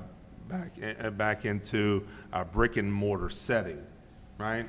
And so I understand pushback. However, I really want to see kids in this building and not end up into a remote learning setting for the course of the year. Now, I know people will complain at that statement and that I've taken that stance, but that's the menu that I've been given, and that's the lunch I've been served as we're looking into lunch. So it just is what it is.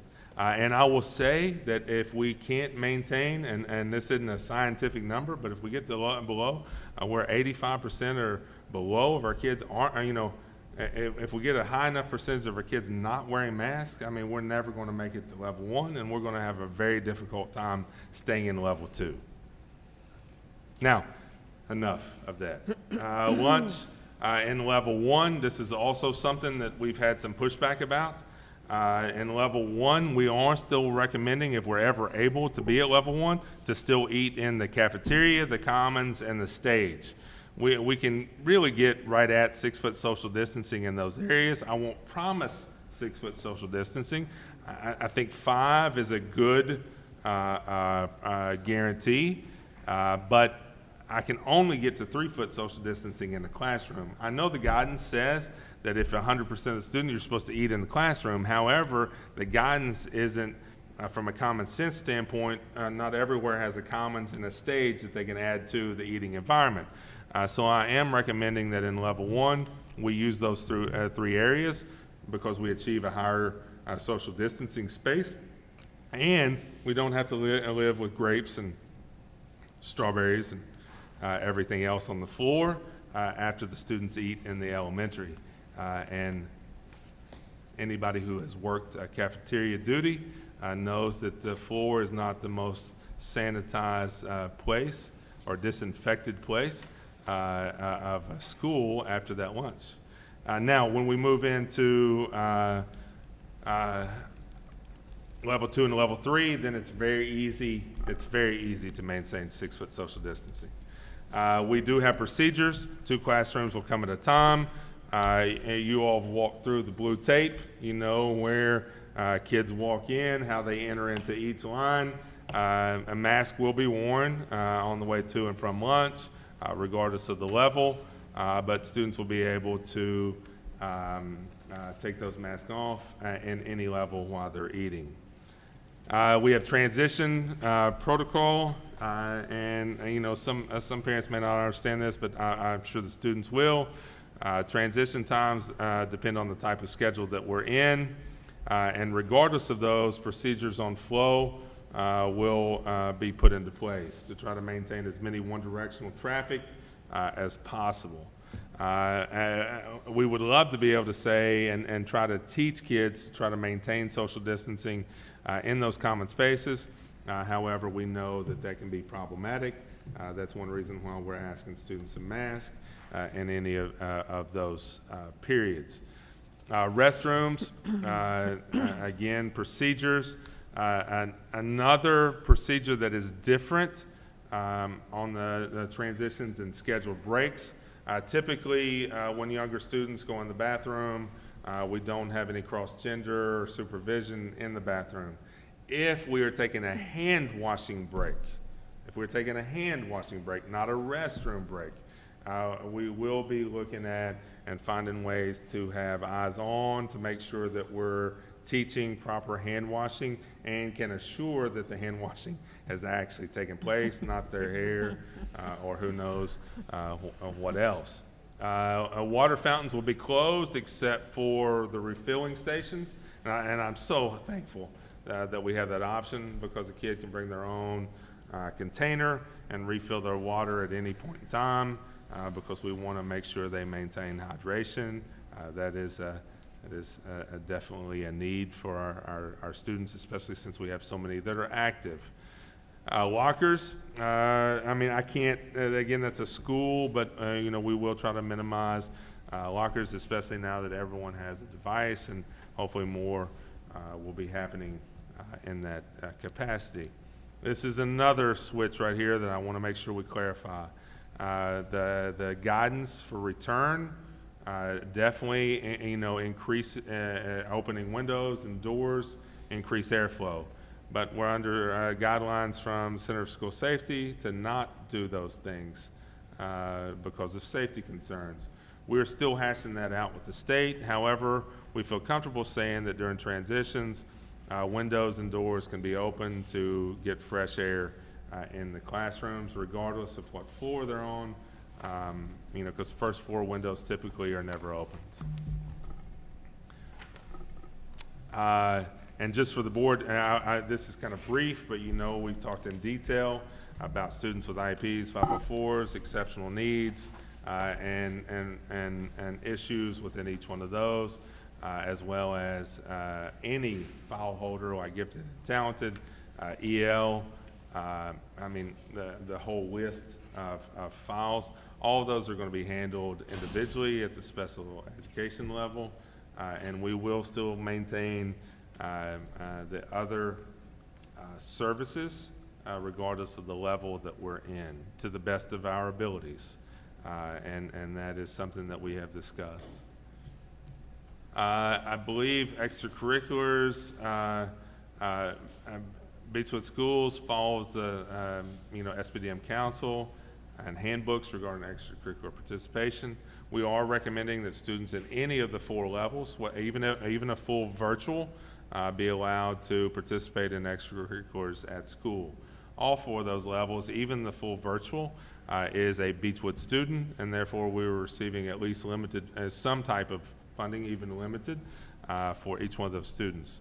However, it is also our recommendation that students withdrawing to homeschool and completely outside of the guidance of Beechwood, mainly because we're having to provide academic statements for eligibility, we will not recommend that homeschool students. Now, a question came up about elementary sports. Number 1, the board doesn't govern elementary sports at all. Number 2, elementary sports are taught by mostly volunteer coaches that are not employed by Beechwood Schools. Therefore, there was no way that we could guarantee that any of those entities would follow the guidance that you approved. Therefore, the SPDM Council made the recommendation, and Mr. Ashley canceled fall sports. The other thing that we know will get pushback in the recommendation, but my recommendation still is that no outside groups have access to use the facility. I mean, Beechwood's open to a plethora of different groups, and we always welcome those community agencies into this building and those student services into this building. However, under the current situations, there's no way we can guarantee contact tracing, and there's no way that we would even be notified if we had a problem. So a student is here from a different school, they test positive for COVID the next day, we wouldn't even be guaranteed of a call from the health department because that child is not a student at Beechwood. So then we would be 100% dependent to a parent reaching out to a different school to share medical records. Would that include like teams, like for example, the academic teams? Would they not be able to have matches? Well, anything that's governed by the KHSAA or a governing entity, we know the exact student, and we feel very confident that the KHSAA or whoever governs the academic teams will notify us of a child that is test positive on a different team. We'll also be able to know exactly who they came in contact with. Okay. All right. Otherwise, we don't have rosters on a team to even know, or a group that may be renting the facility or using the facility to even call. So yes, away teams can still come and visit because we have that roster and can have that expectation from the other school that they will notify us.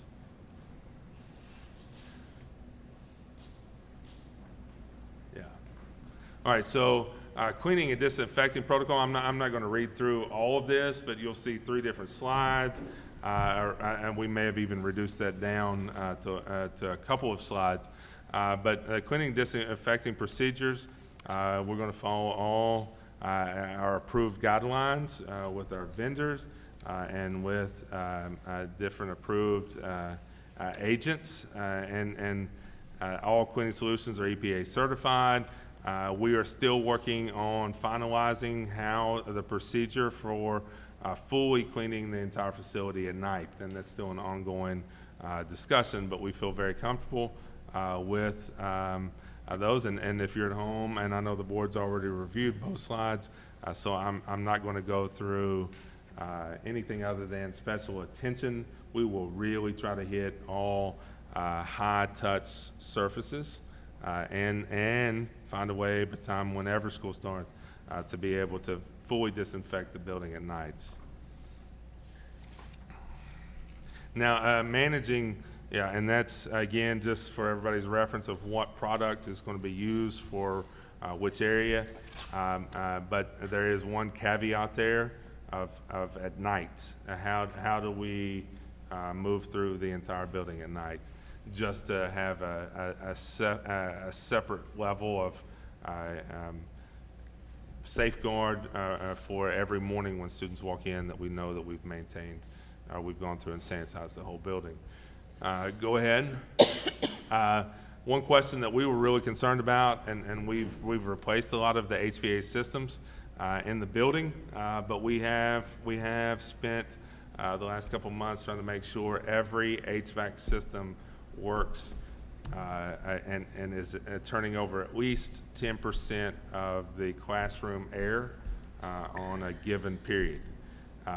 We did ask that not only happen as far as a maintenance standpoint, but we did ask that an outside our energy manager come in and actually certify in writing that each area throughout the school was turning over that 10%. Now, obviously, opening the doors, opening the windows is going to increase and add more than a 10% of new air being added into the system.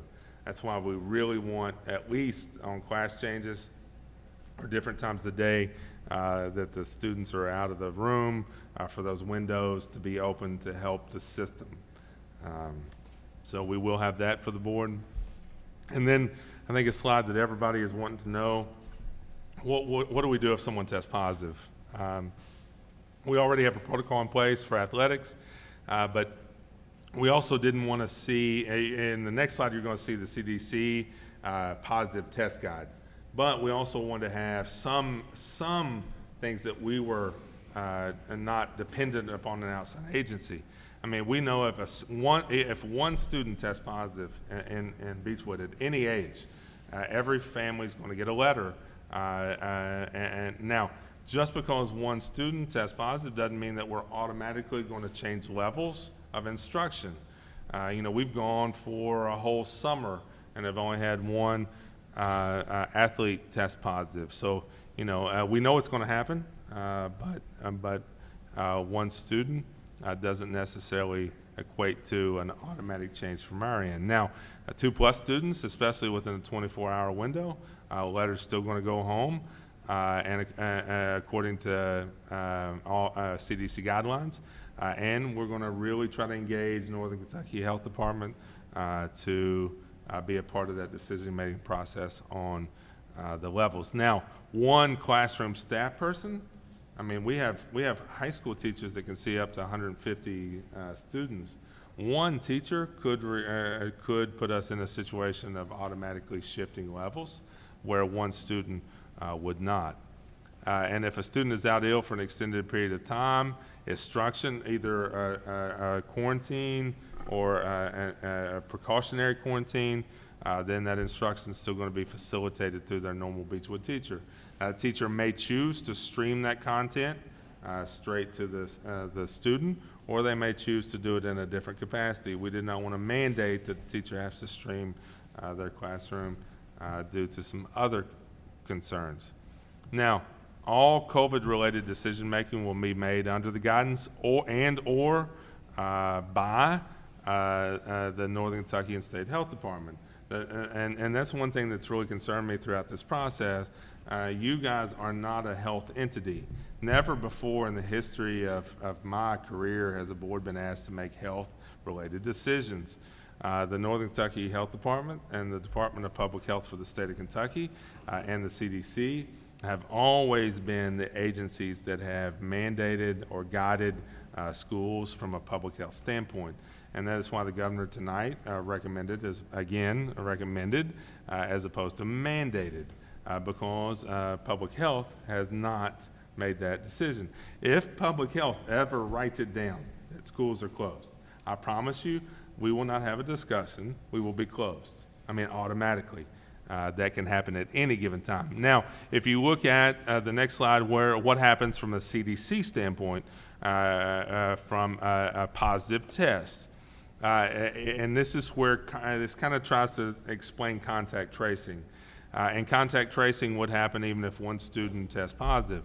If someone is exposed or someone tests positive, then they must quarantine for 10 days. Anybody in that household or that has become close contact with that student has to self-quarantine for 14 days.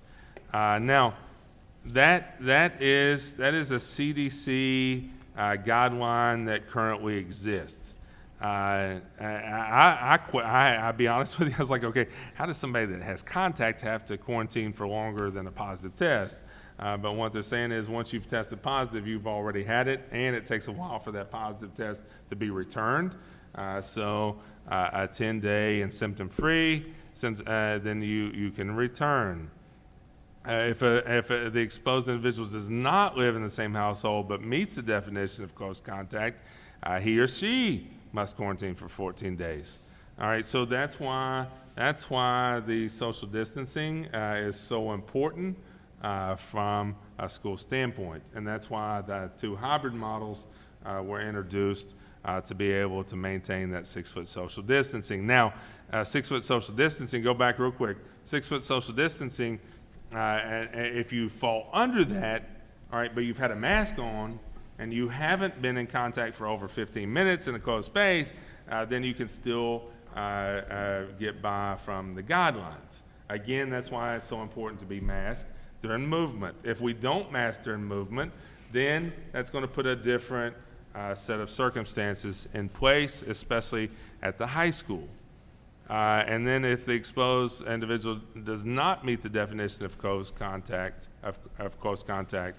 defined as within 6 feet, who is positive for 15 minutes or more, no self-quarantine is required. So when you look at the CDC guidelines, then you start to see why we're so intent on trying to maintain the mask for class change, common areas, and movement, even in a level 2 or level 3. Otherwise, we're going to have a whole lot of people self-quarantined.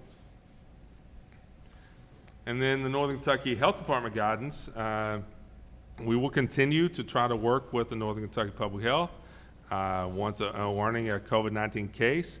Obviously, they're supposed to make contact and communication with us, and vice versa. We're supposed to communicate with them. And then in no way would we circumvent any decisions that come from any of those entities. Now, as we start reading through that, there are times where all of the admins sitting over here to my left and I have wanted to throw our hands up and go to NTI. But we continue to remind ourselves that the vast majority of students and staff and parents have continued to say, along with the CDC and other entities, that it's still better, with everything we know, it's still better for kids to be in school than out of school. Due to those recommendations and due to our stakeholder feedback, we continue to come back to the table. We just have to keep reminding ourselves that flexibility and adaptability are going to be a part of this year. When things go different than we expect, adults don't like a lack of consistency. Adults do not like a lack of consistency. So it's very easy to become negative and push back anytime something happens that is inconsistent or abnormal. What we're trying to do is say that the whole year is going to be inconsistent and abnormal, so we can either meet it together and continue to work on the challenges at hand, or we can have a very negative and long year. Now, which plan, what fits the needs of our students and staff and community the best? Again, even if 2 or 3 people change their opinion on face-to-face, the vast majority of our stakeholders want to have some face-to-face option. I think Fort Thomas said 94% of their stakeholders. Bowling Green Independent had 85% of their stakeholders. Warren County and Kenton County are both above 80% on the most recent polls that they've done. So it's not just us. For some reason, I keep hearing that it's 50-50 on who wants to return to school. I have not been in contact with those systems. I'm sure they're out there. I just haven't had contact with them in our planning. Now, board decisions, and again, we have to put a caveat on the start day for students as August the 13th. Obviously, we heard a recommendation right before this board meeting started that the governor recommended that all schools delay to the 17th. I immediately tried to call KSBA to see what they thought should be done tonight, and they definitely said that since you're putting together a flex calendar, that we could have the night to do some research, or you can make any decision at any given time. That is up to you. I would love, before we change that, I would love to reach out to staff, and I would love to reach out to admin on what start date they wanted to make. I would want to start on the 17th if we delayed it. But our teachers do not like typically starting on a Monday because that's really hard from their procedural purposes to get things when you have a whole week. They love to have that shorter week where they can get students in and then spend the weekend preparing for the first full week. So again, that is a caveat, and that's your decision on what to do. We are saying again, just as a reminder, fall break be removed and use as flex days, flex calendar days, not flex teacher days, not flex student days, but flex calendar days, along with the last 5 days in the calendar and the 5 makeup days in the calendar, which would give us 15 days to use as needed if an outbreak or a high number of positive tests happened in an area. I will also put out there that there are circumstances where one building can be at one level and another building be at a different level. I doubt that would happen, but that is a caveat. And it is absolutely possible for one elementary classroom to be out and the rest of the school still be in. If we're able to maintain any type of face-to-face, but safely pull one class out for a caution quarantine, we will do that. And that's determined by who? That would be determined by the health department Okay. in coordination with us. But if the health department says that we can maintain every classroom in this building other than Miss Brummer's third grade classroom that she was in, then we will quarantine Miss Brummer. We will follow their recommendation on Miss Brummer's class and maintain school for the rest of the school. That has never happened before, all right? But it never could happen this year. We are also giving parent notice. Go back on Christmas break could potentially be extended. From everything we're getting, now, could that change 15 different ways? Absolutely. But one of the things that we wanted to do was maintain that 15 days with the understanding that we could extend winter or Christmas break if that is problematic.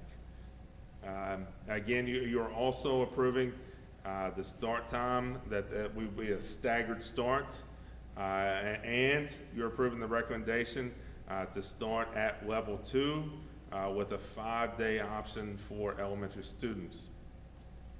And then the overall school plan, return to school plan approval.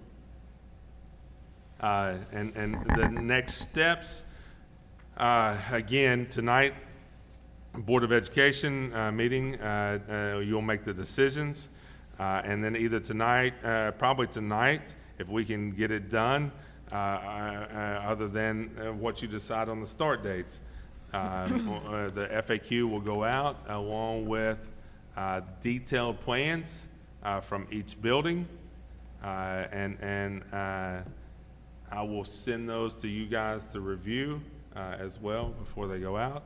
And then August 3rd would be the deadline for families to decide between in-person or virtual learning. And again, high school, that will be Apex, NKU, Thomas More, and Gateway. And at the elementary school, it is dependent upon the number of parents who choose that option for their students, as well as what the age breakdown. We cannot guarantee, based on those numbers, Beechwood teachers will be running that component, but at the same time, we will not rule that out if it's a larger number.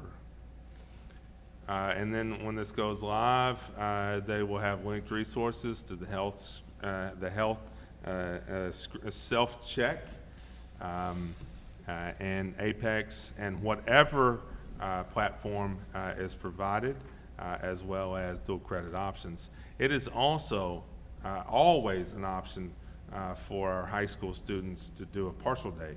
That's always there. So you can choose to take NKU classes, Thomas More classes, or Gateway classes online and still maintain some connectivity to the building.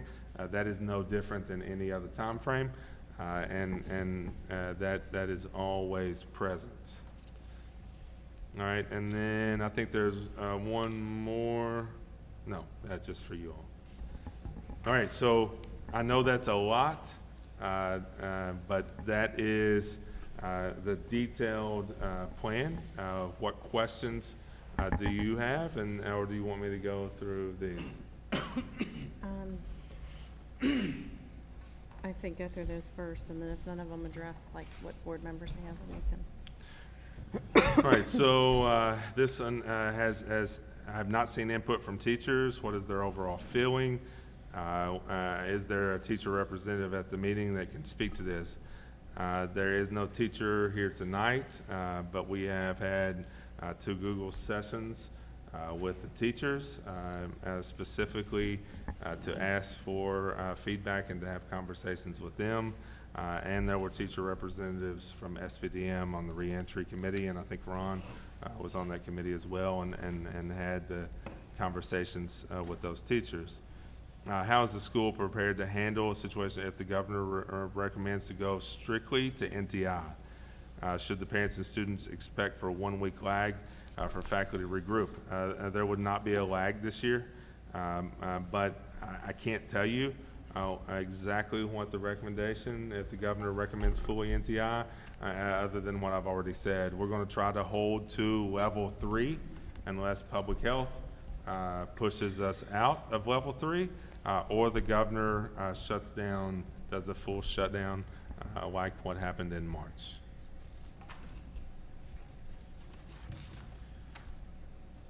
If homeschooling is an option for this year, how long before the school year starts do we have to decide? I mean, you can notify us that you're going to homeschool at any given time and any given year. Is there any way that recorded live stream of the class could be available to students at home? Yeah, I mean, there are some legal concerns of forcing a teacher to live stream. Cameras are never, I mean, from a school law standpoint, cameras are almost never mandated to put into a classroom. Almost never. One time, under one specific circumstance, in a very, very small classroom in my career, was a camera put into a classroom, and that was at the teacher's request. So you get into some legal aspects of evaluating teachers if the board mandates a streaming option. However, a teacher can agree. Melanie's daughter live streamed Deborah Haggard's, was it chemistry or AP Bio. AP Bio when she was in England studying abroad. So we've looked at that being an option for teachers if when students are absent are being live streamed. Oh.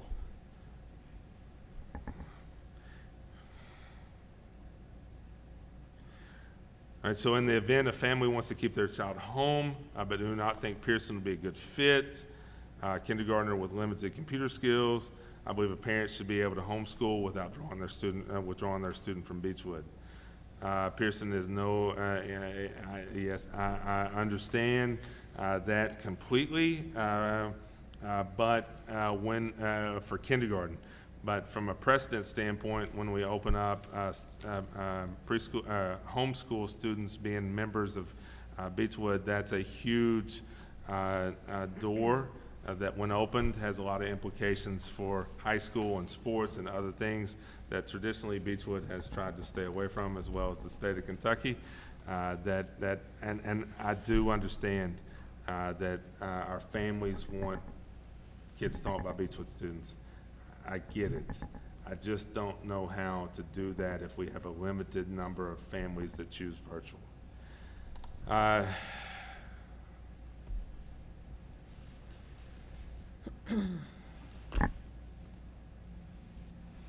If Beechwood did not allow students to homeschool without withdrawing, can you assure parents that these students will be easily re-enrolled for second semester if COVID continues, or even in 21, 22? Absolutely. I mean, they're still our students. At any point, one of our stakeholders, the high school has a transition period every quarter. The elementary has a transition period at the semester, and in no way would there be any kind of consequences or any kind of hurdles or obstacles for re-enrolling a kid.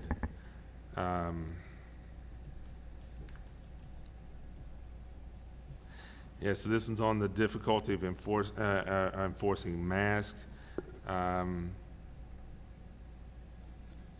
I've been very open that the difficulty of enforcing masks, and I'm just calling on everybody back to, regardless of your opinion of a mask, when you look at contact tracing in the CDC guidelines, if we don't mask for movement, if we don't mask when we're in the hallways, then I can't guarantee social distancing. How do I know who that student came in contact with, and how do we maintain school? And that's really a situation. And this is where it gets a little tough for me, because there's not a night that I go out. There's not a single day that I go out that a kid doesn't stop me and say, Dr. Stace, please just get us back in school anyway. I mean, just find some way to get us back in school. And we're trying. We're not throwing our hands up and going to NTI. I mean, we're trying, and the cost has been significant. The cost has been significant to be able to recommend a reopening. But if we can't, again, some people make a recommendation to close, others mandate you to close. If I can't show who a kid's come in contact with and that they've been masked, then the health department can't shut us down. And if they shut us down, there's no arguing, there's no discussing, there's no debate. We are shut down. So I'm just trying to reiterate, this question's absolutely right, but it's going to be very important. Even with the waivers, if we are in level 2 or level 3, your child's going to be able to unmask for most of the day, but please help us out on the transition times. We can handle some students that are in different settings being able to transition with never putting a mask on, and we will have to do that. But if you're able, we really need you to be able to do that for that contact tracing.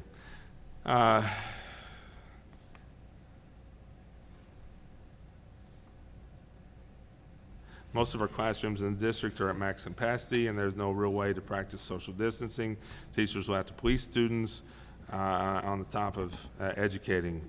We have no idea, is our opinion, that it would be putting too many families in harm's way. If we, and the only justification that it can seem to offer is because we need to go. And I keep getting this quote, need to go. We're not making any recommendation because we need to go to school. We're making a recommendation to go to school because no public health entity has told us not to go to school. So these people don't have a choice but to recommend to go to school in some capacity. And if we can assure 6-foot social distancing, then that's what we're going to do to the best of our ability. I think there's someone here. In the chat, yeah. Oh, snap. That's little. Can you not see it? Do you want me to- Or can you just read the, They're asking about the chemicals used for cleaning. Is it safe to use regularly every day? Prolonged exposure, for the chemicals. I mean, that has been a concern. We are using the most mild agent in the current recommendation, but that is something that I'm not qualified to answer. All I can do is take the people that have the ability to guide us on those chemicals and tell us that as long as there no one in the building when we're spraying and there's a dry time, then it should be it should be sufficient. I mean, that's the only way I know to answer that question. There's another question. What will determine the different levels? What would we be in now if school were tomorrow? We are aware of one student that currently is in, has been tested positive, and some former students. I mean, I made the recommendation tonight to go into level 2. Level 2 is a 50% reduction where we can maintain 6-foot social distancing. But again, the health department has the ability to move levels based on our calls to the health department. Anytime we have a positive case, we notify the health department immediately, just like we did with the current situation.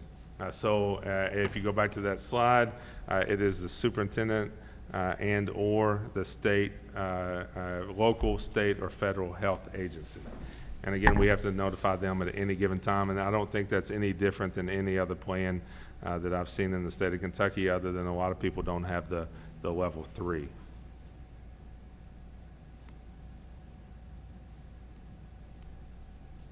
Are masks required only during changeovers? Yeah, so in level 2 and level 3, masks are only required during changeovers or when there's movement in the when a teacher can't. So that is the teacher will tell the kids that they can unmask when they're in that 6-foot social distancing standpoint. Will that Well- be up to the teacher? Yeah, I mean, the plan says that when the kid goes into the room, if the teacher can assure a 6-foot social distancing, they can unmask, and that should be pretty easy in level 2 and level 3. Now, if in level 1, it's pretty much masking because we can't guarantee 6-foot social distancing. However, we have a couple of really small class sizes. If those teachers go to the admin and discuss the reasoning, we will take those into consideration in level 1. However, most of our stakeholders need to get their minds wrapped around. Level 1 would require masks for an extended period of time. They need them in the restroom also, correct? I'm sorry? In the restroom? Yes. Any movement Yeah. on any level. And again, that's back for that contact tracing based on the CDC guidelines.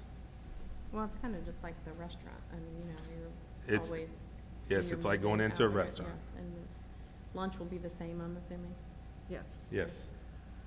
One thing, with level 2, would it be possible to change the schedule after the first semester so Group B has Thursday and Friday? I mean, I think that's a it's the great, days we of the can't, week the thing, board yeah. can't answer that question Okay. because that's a school level decision. But, you know, I think the administrators have been pretty open to feedback. I can't say whether they would, you know, that SPDM would approve that or not, but I think any question like that, you know, Sam Stacy immediately said, can we alternate who you're with so we can have some extra socialization time? Because unfortunately, he's heard some of these conversations. So he was telling me that as we were walking out tonight. I think all those are good, you know, things to consider. My computer just died. The battery died on my computer.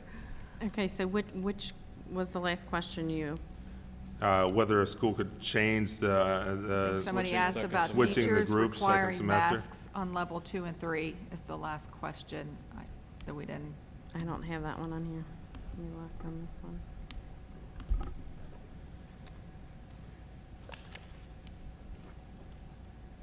Masks required at all times for level 1, but not necessarily for level 2 or 3, if appropriate distancing.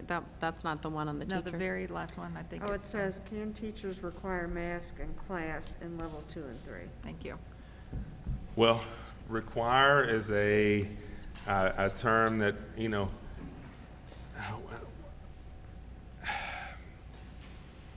I think we have to be careful about having a teacher require.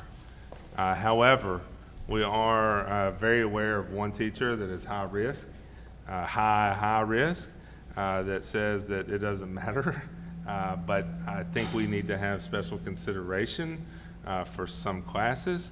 However, if we just open something up for it to be a teacher decision, that would not be consistent with the recommendation or what we've traditionally done for different procedures at Beechwood. I mean, it would be my recommendation that if we achieve 6-foot social distancing and a reduce, that's why we're going to restrict it to begin with, is to have that flexibility of removing the mask. If that's not the case, then I think that's difficult. But at the same time, I understand that situation, and that's something that we can discuss, but doesn't have to go into the plan tonight.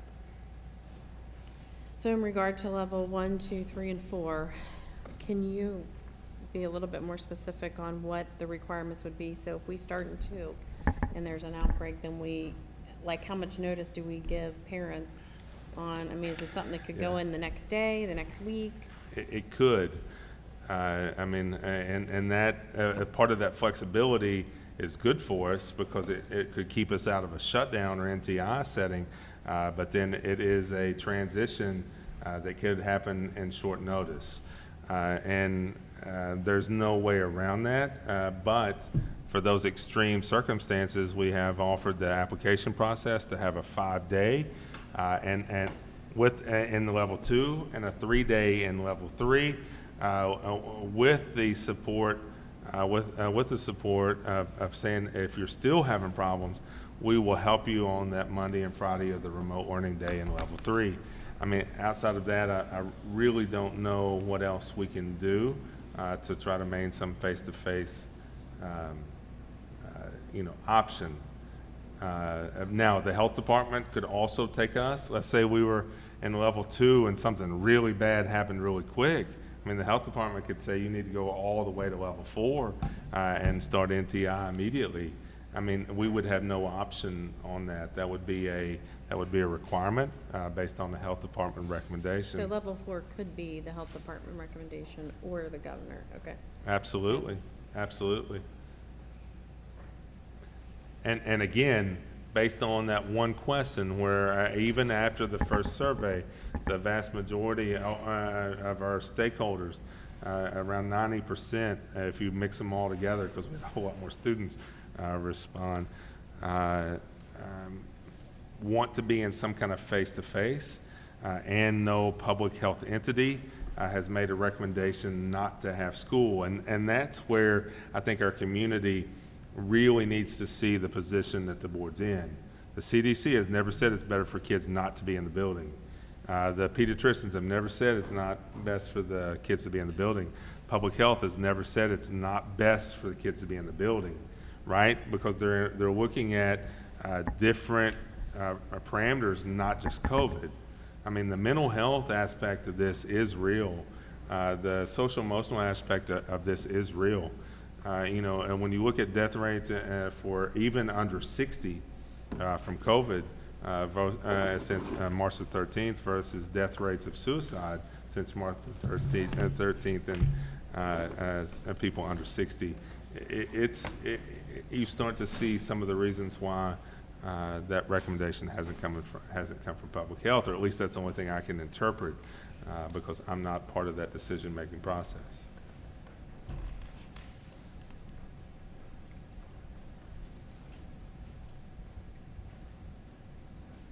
So in regard to the questions on cleaning products, safe for children, if someone has a concern, they can just reach out to the school and find out what's specifically being used or can't be used in the classroom? Absolutely. I mean, it's in the slide. Right. You'll see the product.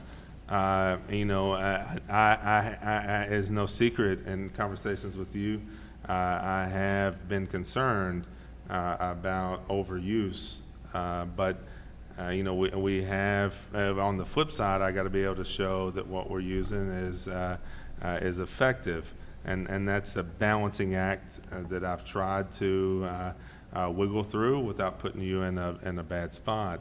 And there are milder agents that we can spray at night. Now, would it be safe to do the night cleaning while kids were in here? No. I would not want to do that while kids are in here with any product, even something more natural. But if it dries, if we're doing that, from 9 p.m. until 3 a.m., that is obviously going to be dried when students come in the morning.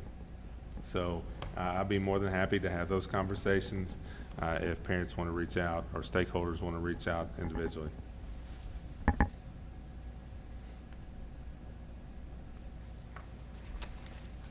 Are there other, did we miss, or any? I want to make sure, I know that's not typical protocol that we're, but when you're having a remote session, I want to make sure that we're answering any questions. I'm not sure what you've already answered. Wait a minute.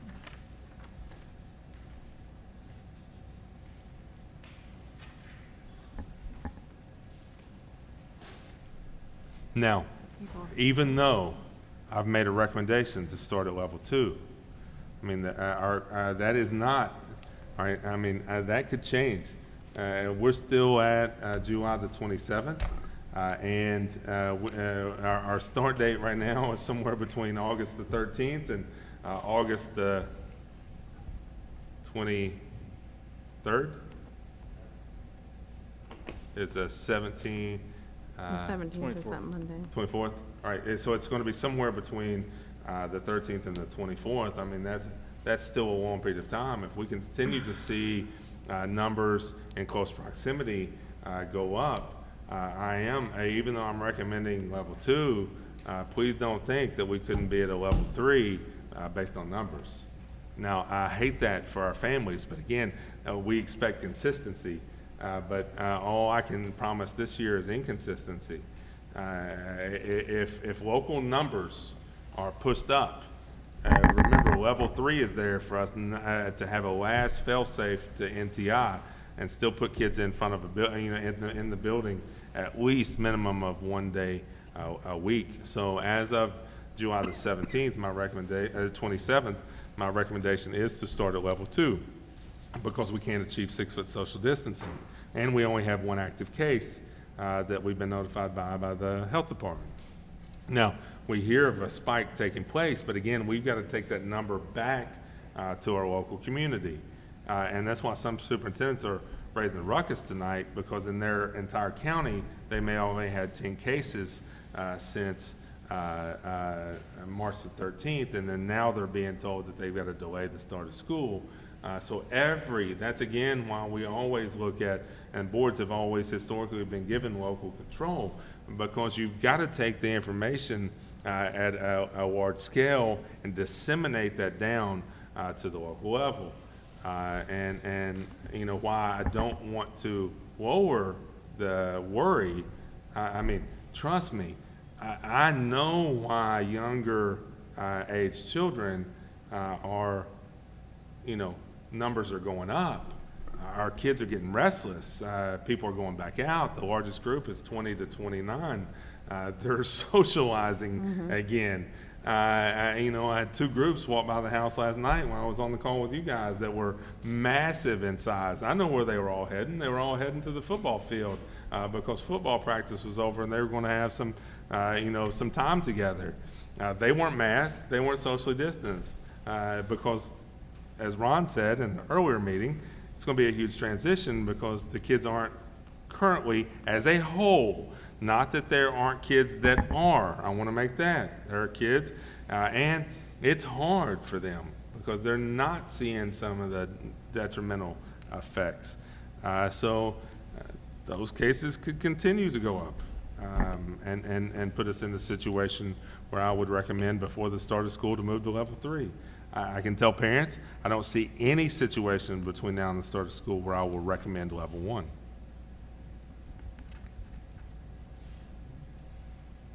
Any other questions? There is a question. What requirements will be utilized to transition into level 1? To be specific, if possible, as possible. Yeah. What would make you go into level 1? A long period of time with no active cases in Fort Mitchell and a reducing number of cases in the region. I mean, I think we've all agreed that we would need to see a lengthy period of time with declining cases in the region and no active cases in the close proximity of the school. And we do get that data, or we have been getting that data. Hopefully it continues. What is the teacher-student ratio in level 2 structure? In level 2, it's anywhere from 10 at the elementary school. I mean, if there's 20, up to 15. I don't think you go anything over, and you may not even be at 15 now because you've added a position back. So somewhere between 10 and 13 in the elementary school, 10, 14 in the elementary school. All right, so 10 to 14 in the elementary school. And that would be with the AB, like? That would be with the AB. Okay. And then anywhere between 4 and 15 in the high school, because some classes are really small. So the high school has much more fluctuation than the elementary school has. But there's only one class, 1 or 2 classes right now at the high school, and we're contacting some of those students to see if they're okay with changing a schedule so we can get back to make sure that we're in good shape before the start of school on that 6-foot social distancing. When we move to level 3, then we're down to around 7 to 9 kids in the elementary, and then anywhere from 2 to 8 kids in 12 in the high school. And again, that's the way the fluctuation of what, there's a lot of really smart kids on one end of that alphabet in AP Calculus, I don't know. But it's just about the fluctuation of last names and schedules in classes compared to set schedules and students in the elementary. Somebody wants to know if we're going to post the document that's presented here. Absolutely. The document, the FAQ, and we'll send those out, but they'll also be posted on the website, as well as the individual school plan that will take this and then mold it into school specific, will be posted on the website as well as sent out individually to families. And again, we have no interest in not giving access to parents for any of the information. And we've tried to break it down into what we think will be the most frequently asked questions, to where instead of looking at a, I think, 56 or 7 slide presentation, you can look at a 4-page frequently asked questions. Okay, so in regard to the district calendar, just so we can kind of talk about board decisions and what Yep. we need to be. All right, any Do other tonight. questions? Would it be possible to realign the elementary and high school schedules to where the same last name letters would be going to school on the same days?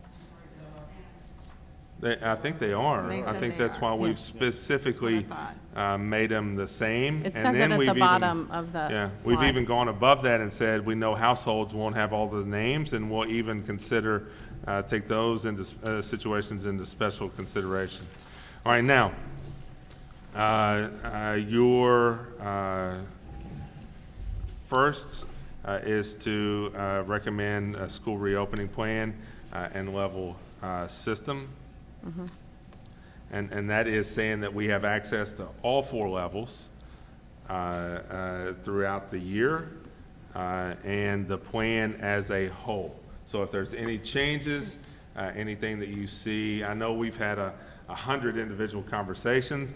I know that Ron went through the reentry committee and now has gone through the questions on the plan. But any revisions, other than ones that we've left open, we just need to know about before you make that motion and approval.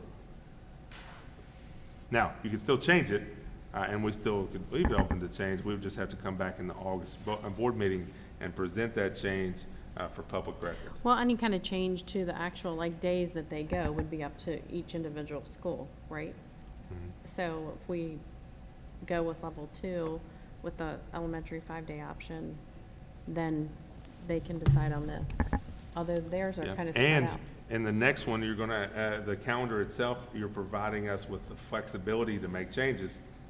So then, we will get on the horn and make a recommendation tomorrow for a start date, even if you approve the existing plan.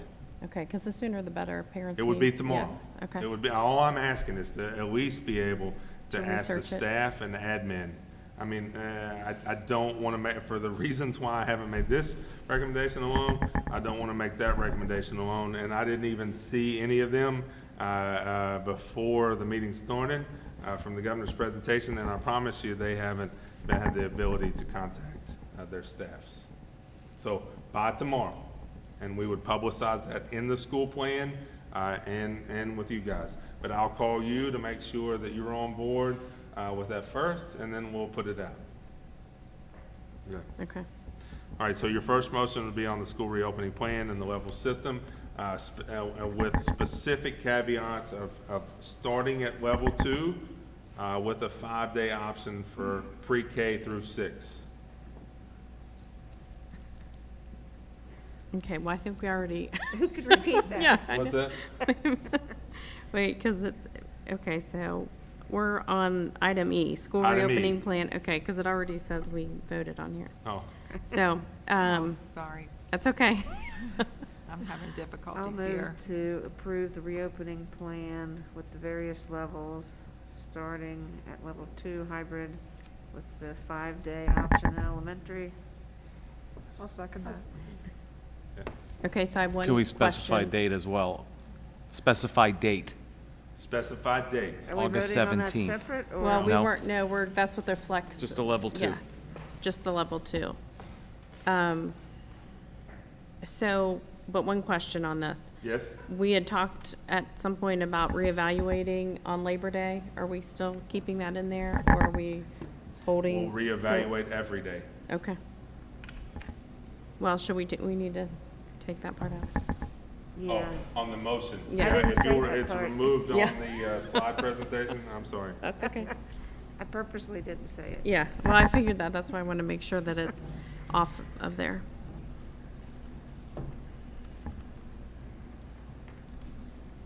Elementary, 5-day option. So before we vote, this motion is to approve the plan and approve starting at level 2. Two, correct. With the 5-day option in elementary. With the caveat that I've already said, we could go to level 3 Right. if it continues to Right. either at Beechwood or in the region. Well, approving the plan gives you the ability to go up That and is down correct. regardless. I would include in the motion the specific authorization of the superintendent to make that decision in the event the board can't meet in time. Okay. And So we'll you- amend it to give the superintendent the specific authorization in the event the board can't meet in time to make the decision. there you go. I'll second it. Lor- Thank you. Let's let Lori catch up. Did you hear that, Lori? Superintendent to have the authorization to make, That decision, to change levels. to make the decision to change levels in case the board is not able to meet in person. Because of the 72-hour requirement. Got you. Excellent.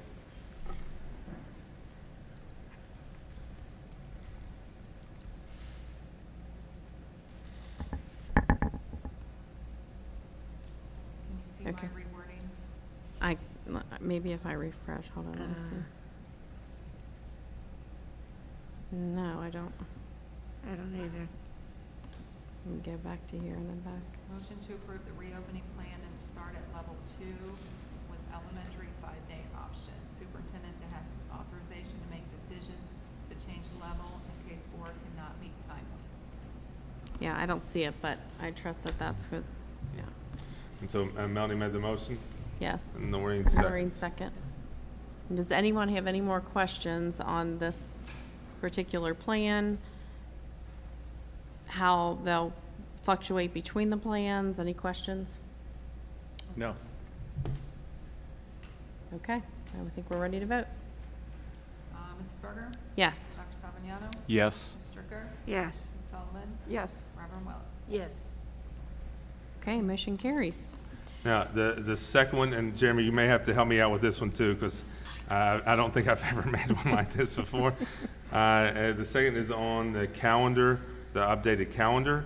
but we're asking for flexibility to set the start date after conversations with admin and staff. So the calendar as written, Jeremy, allows us for flexibility based on the state's new policy that changes can be made without a calendar committee and the original process. So would I need to state that in the specific action, or are they just approving the calendar with that flexibility already granted? I would approve a calendar with this hard date with the proviso that the superintendent, again, has the authorization to make the change if necessary. Okay, and the reason why I don't want to set that date tonight, and I just keep reiterating, I'm not going to war with the governor tonight, because I'll have somebody post that. I'm only asking for us to get clarification, and to be able to get with admin and to get with staff, before we make that recommendation to the board. Okay, so updating the calendar would include the 15 flex days. Yes, Okay. And the doing away with fall break. yes. Yes, All that. and do it with, yes. Right now, we're maintaining spring break, but we're doing away with fall break. What do we need to, I know. what do we need to, Well, So- remember, we are in a pandemic, everyone. It's okay that we don't know. I'm not sure Okay. what you want So to, the motion would be to approve the calendar with the same caveat as before. You're giving me the flexibility to adapt that without coming together as a board to make that final recommendation. I'll make the motion to approve the updated calendar with the provision that the superintendent can change the start date without board approval. Yeah, I'll second. Now, I Hold on. will Hold on. call each of you first before putting that out, and we are setting a hard date that will have to be decided upon tomorrow. Okay.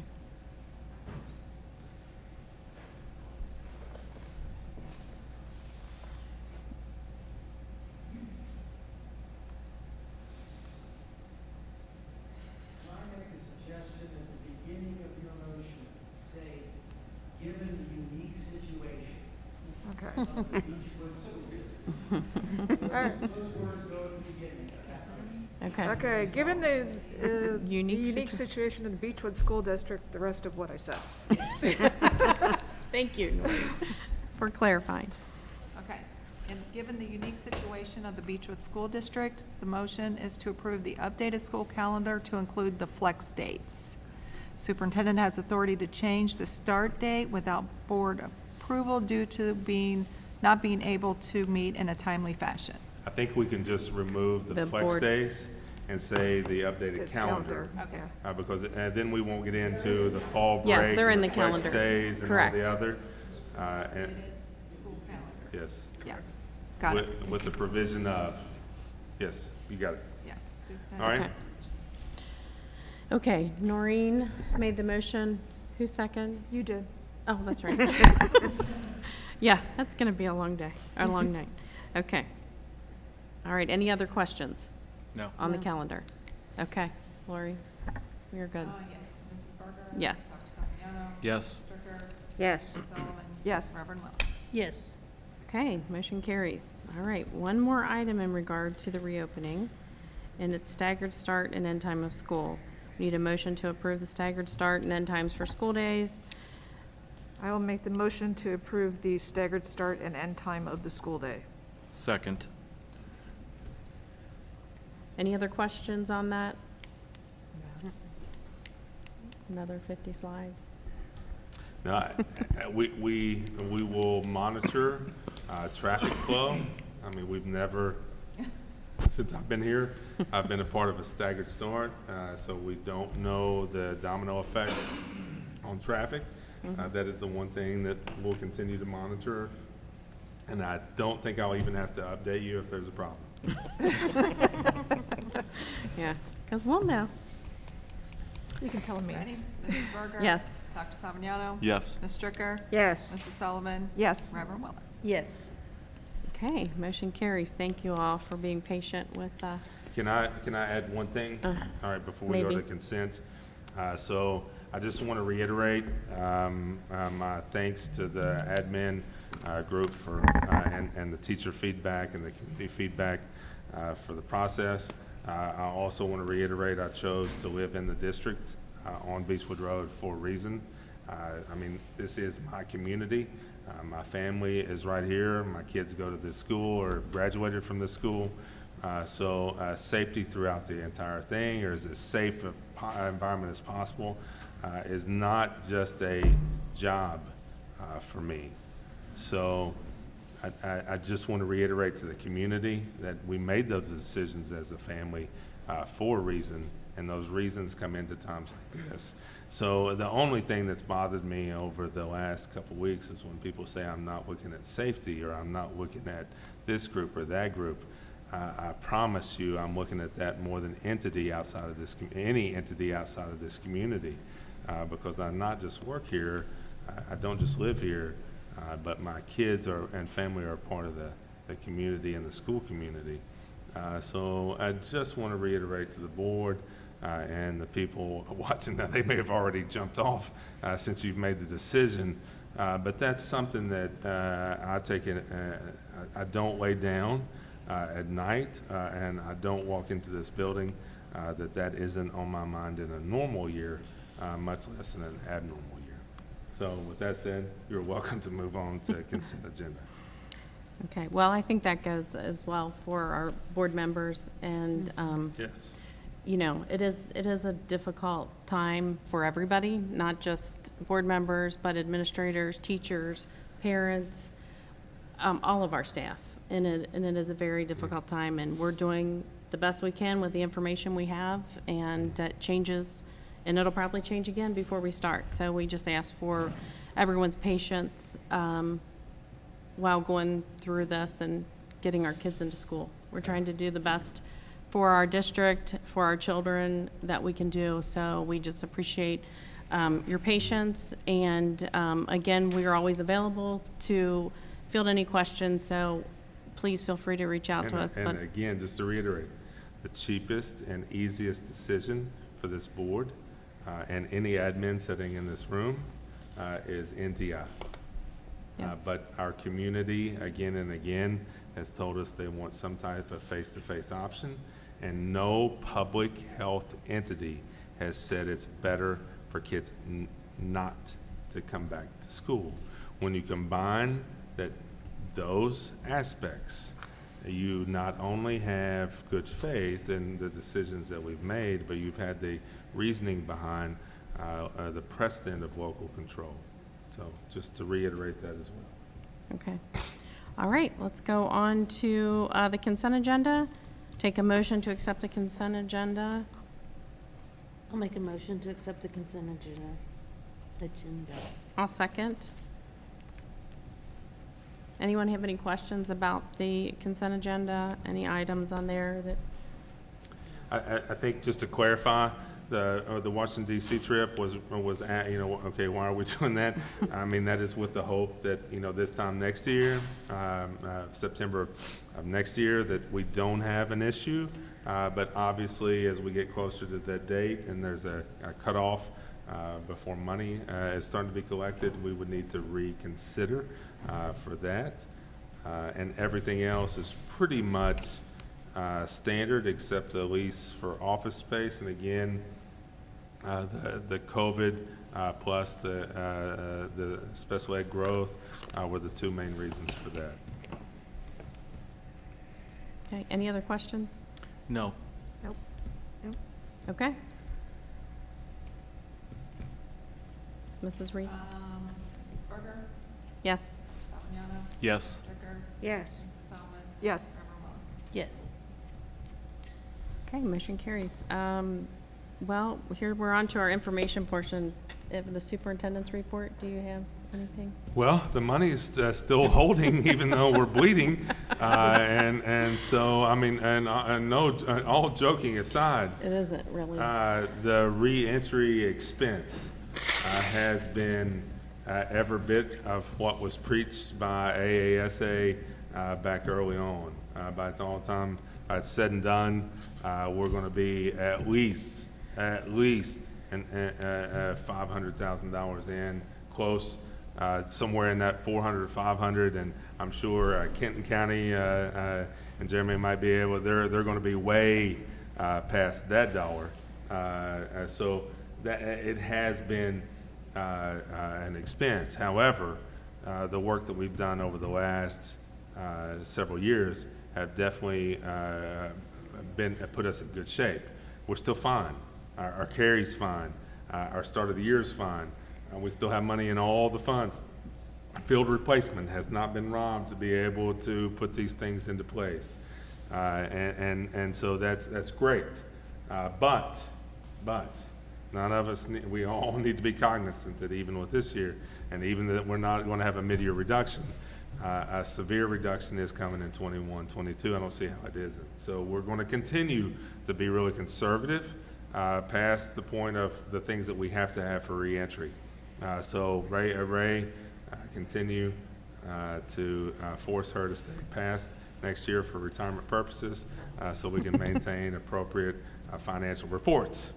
And then I think I said most of what needed to be said with the construction manager. I like construction. I've never ran into a project that I haven't enjoyed being the mediator between the general manager and the school. I like it. But I also have never been into a situation as complex.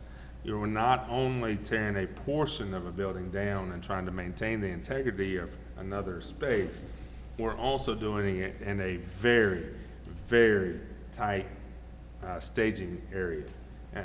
So the complexity of the situation, along with the phased aspect, definitely make me feel better about a construction manager, and the fact of opening up bids from outside of the region, because in the region we still have Amazon that is still being built.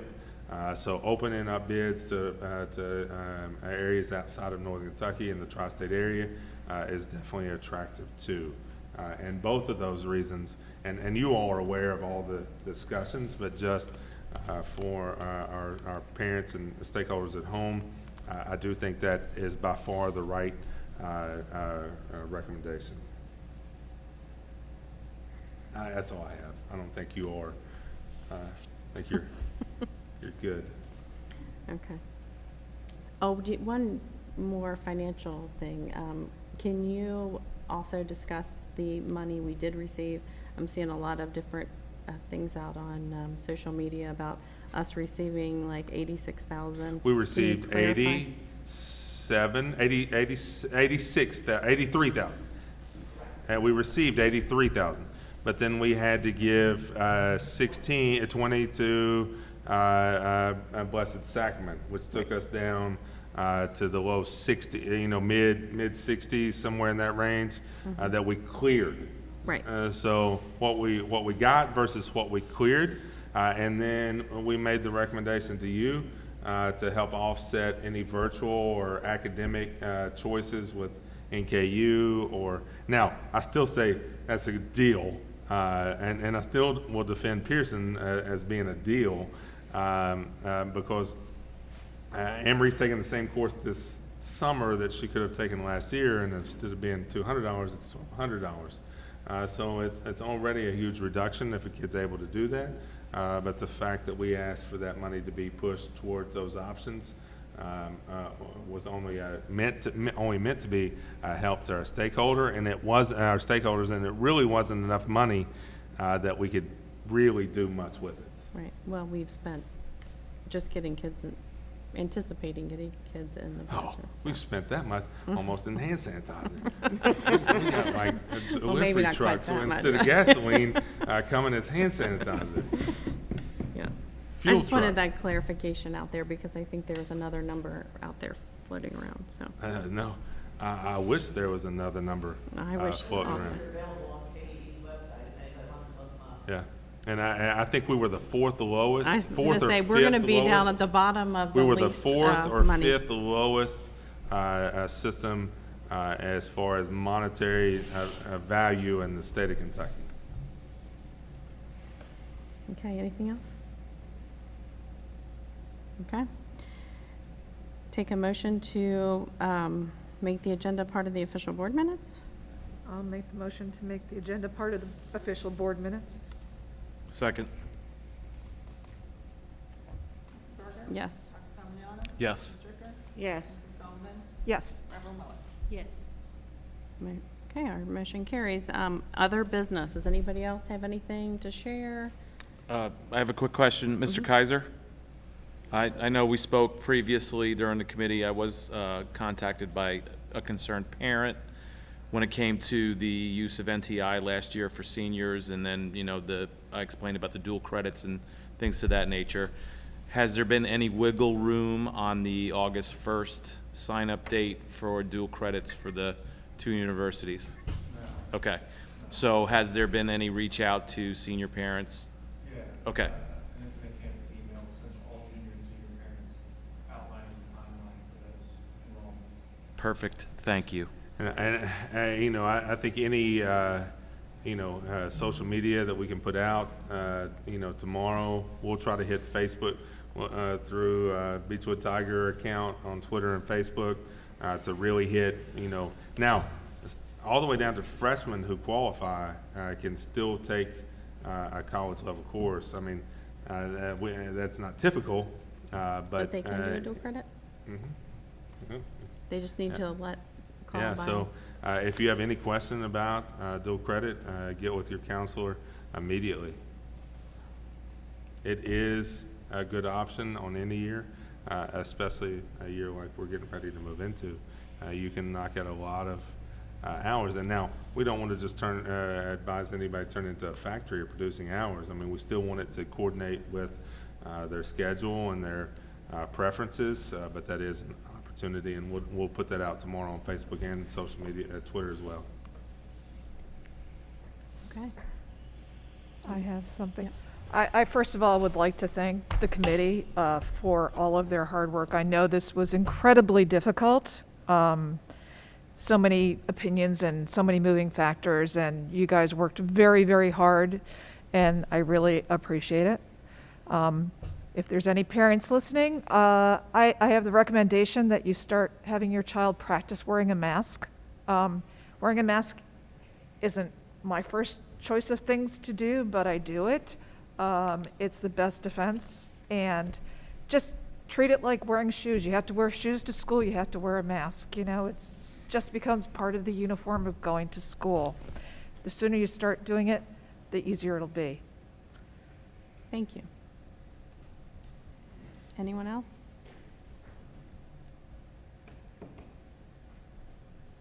Okay, all right, we'll take a motion to adjourn. I'll make the motion to adjourn. I'll second. All right. I think we're, Oh, I was close. I was only off by a minute. did you say 9? I said 9.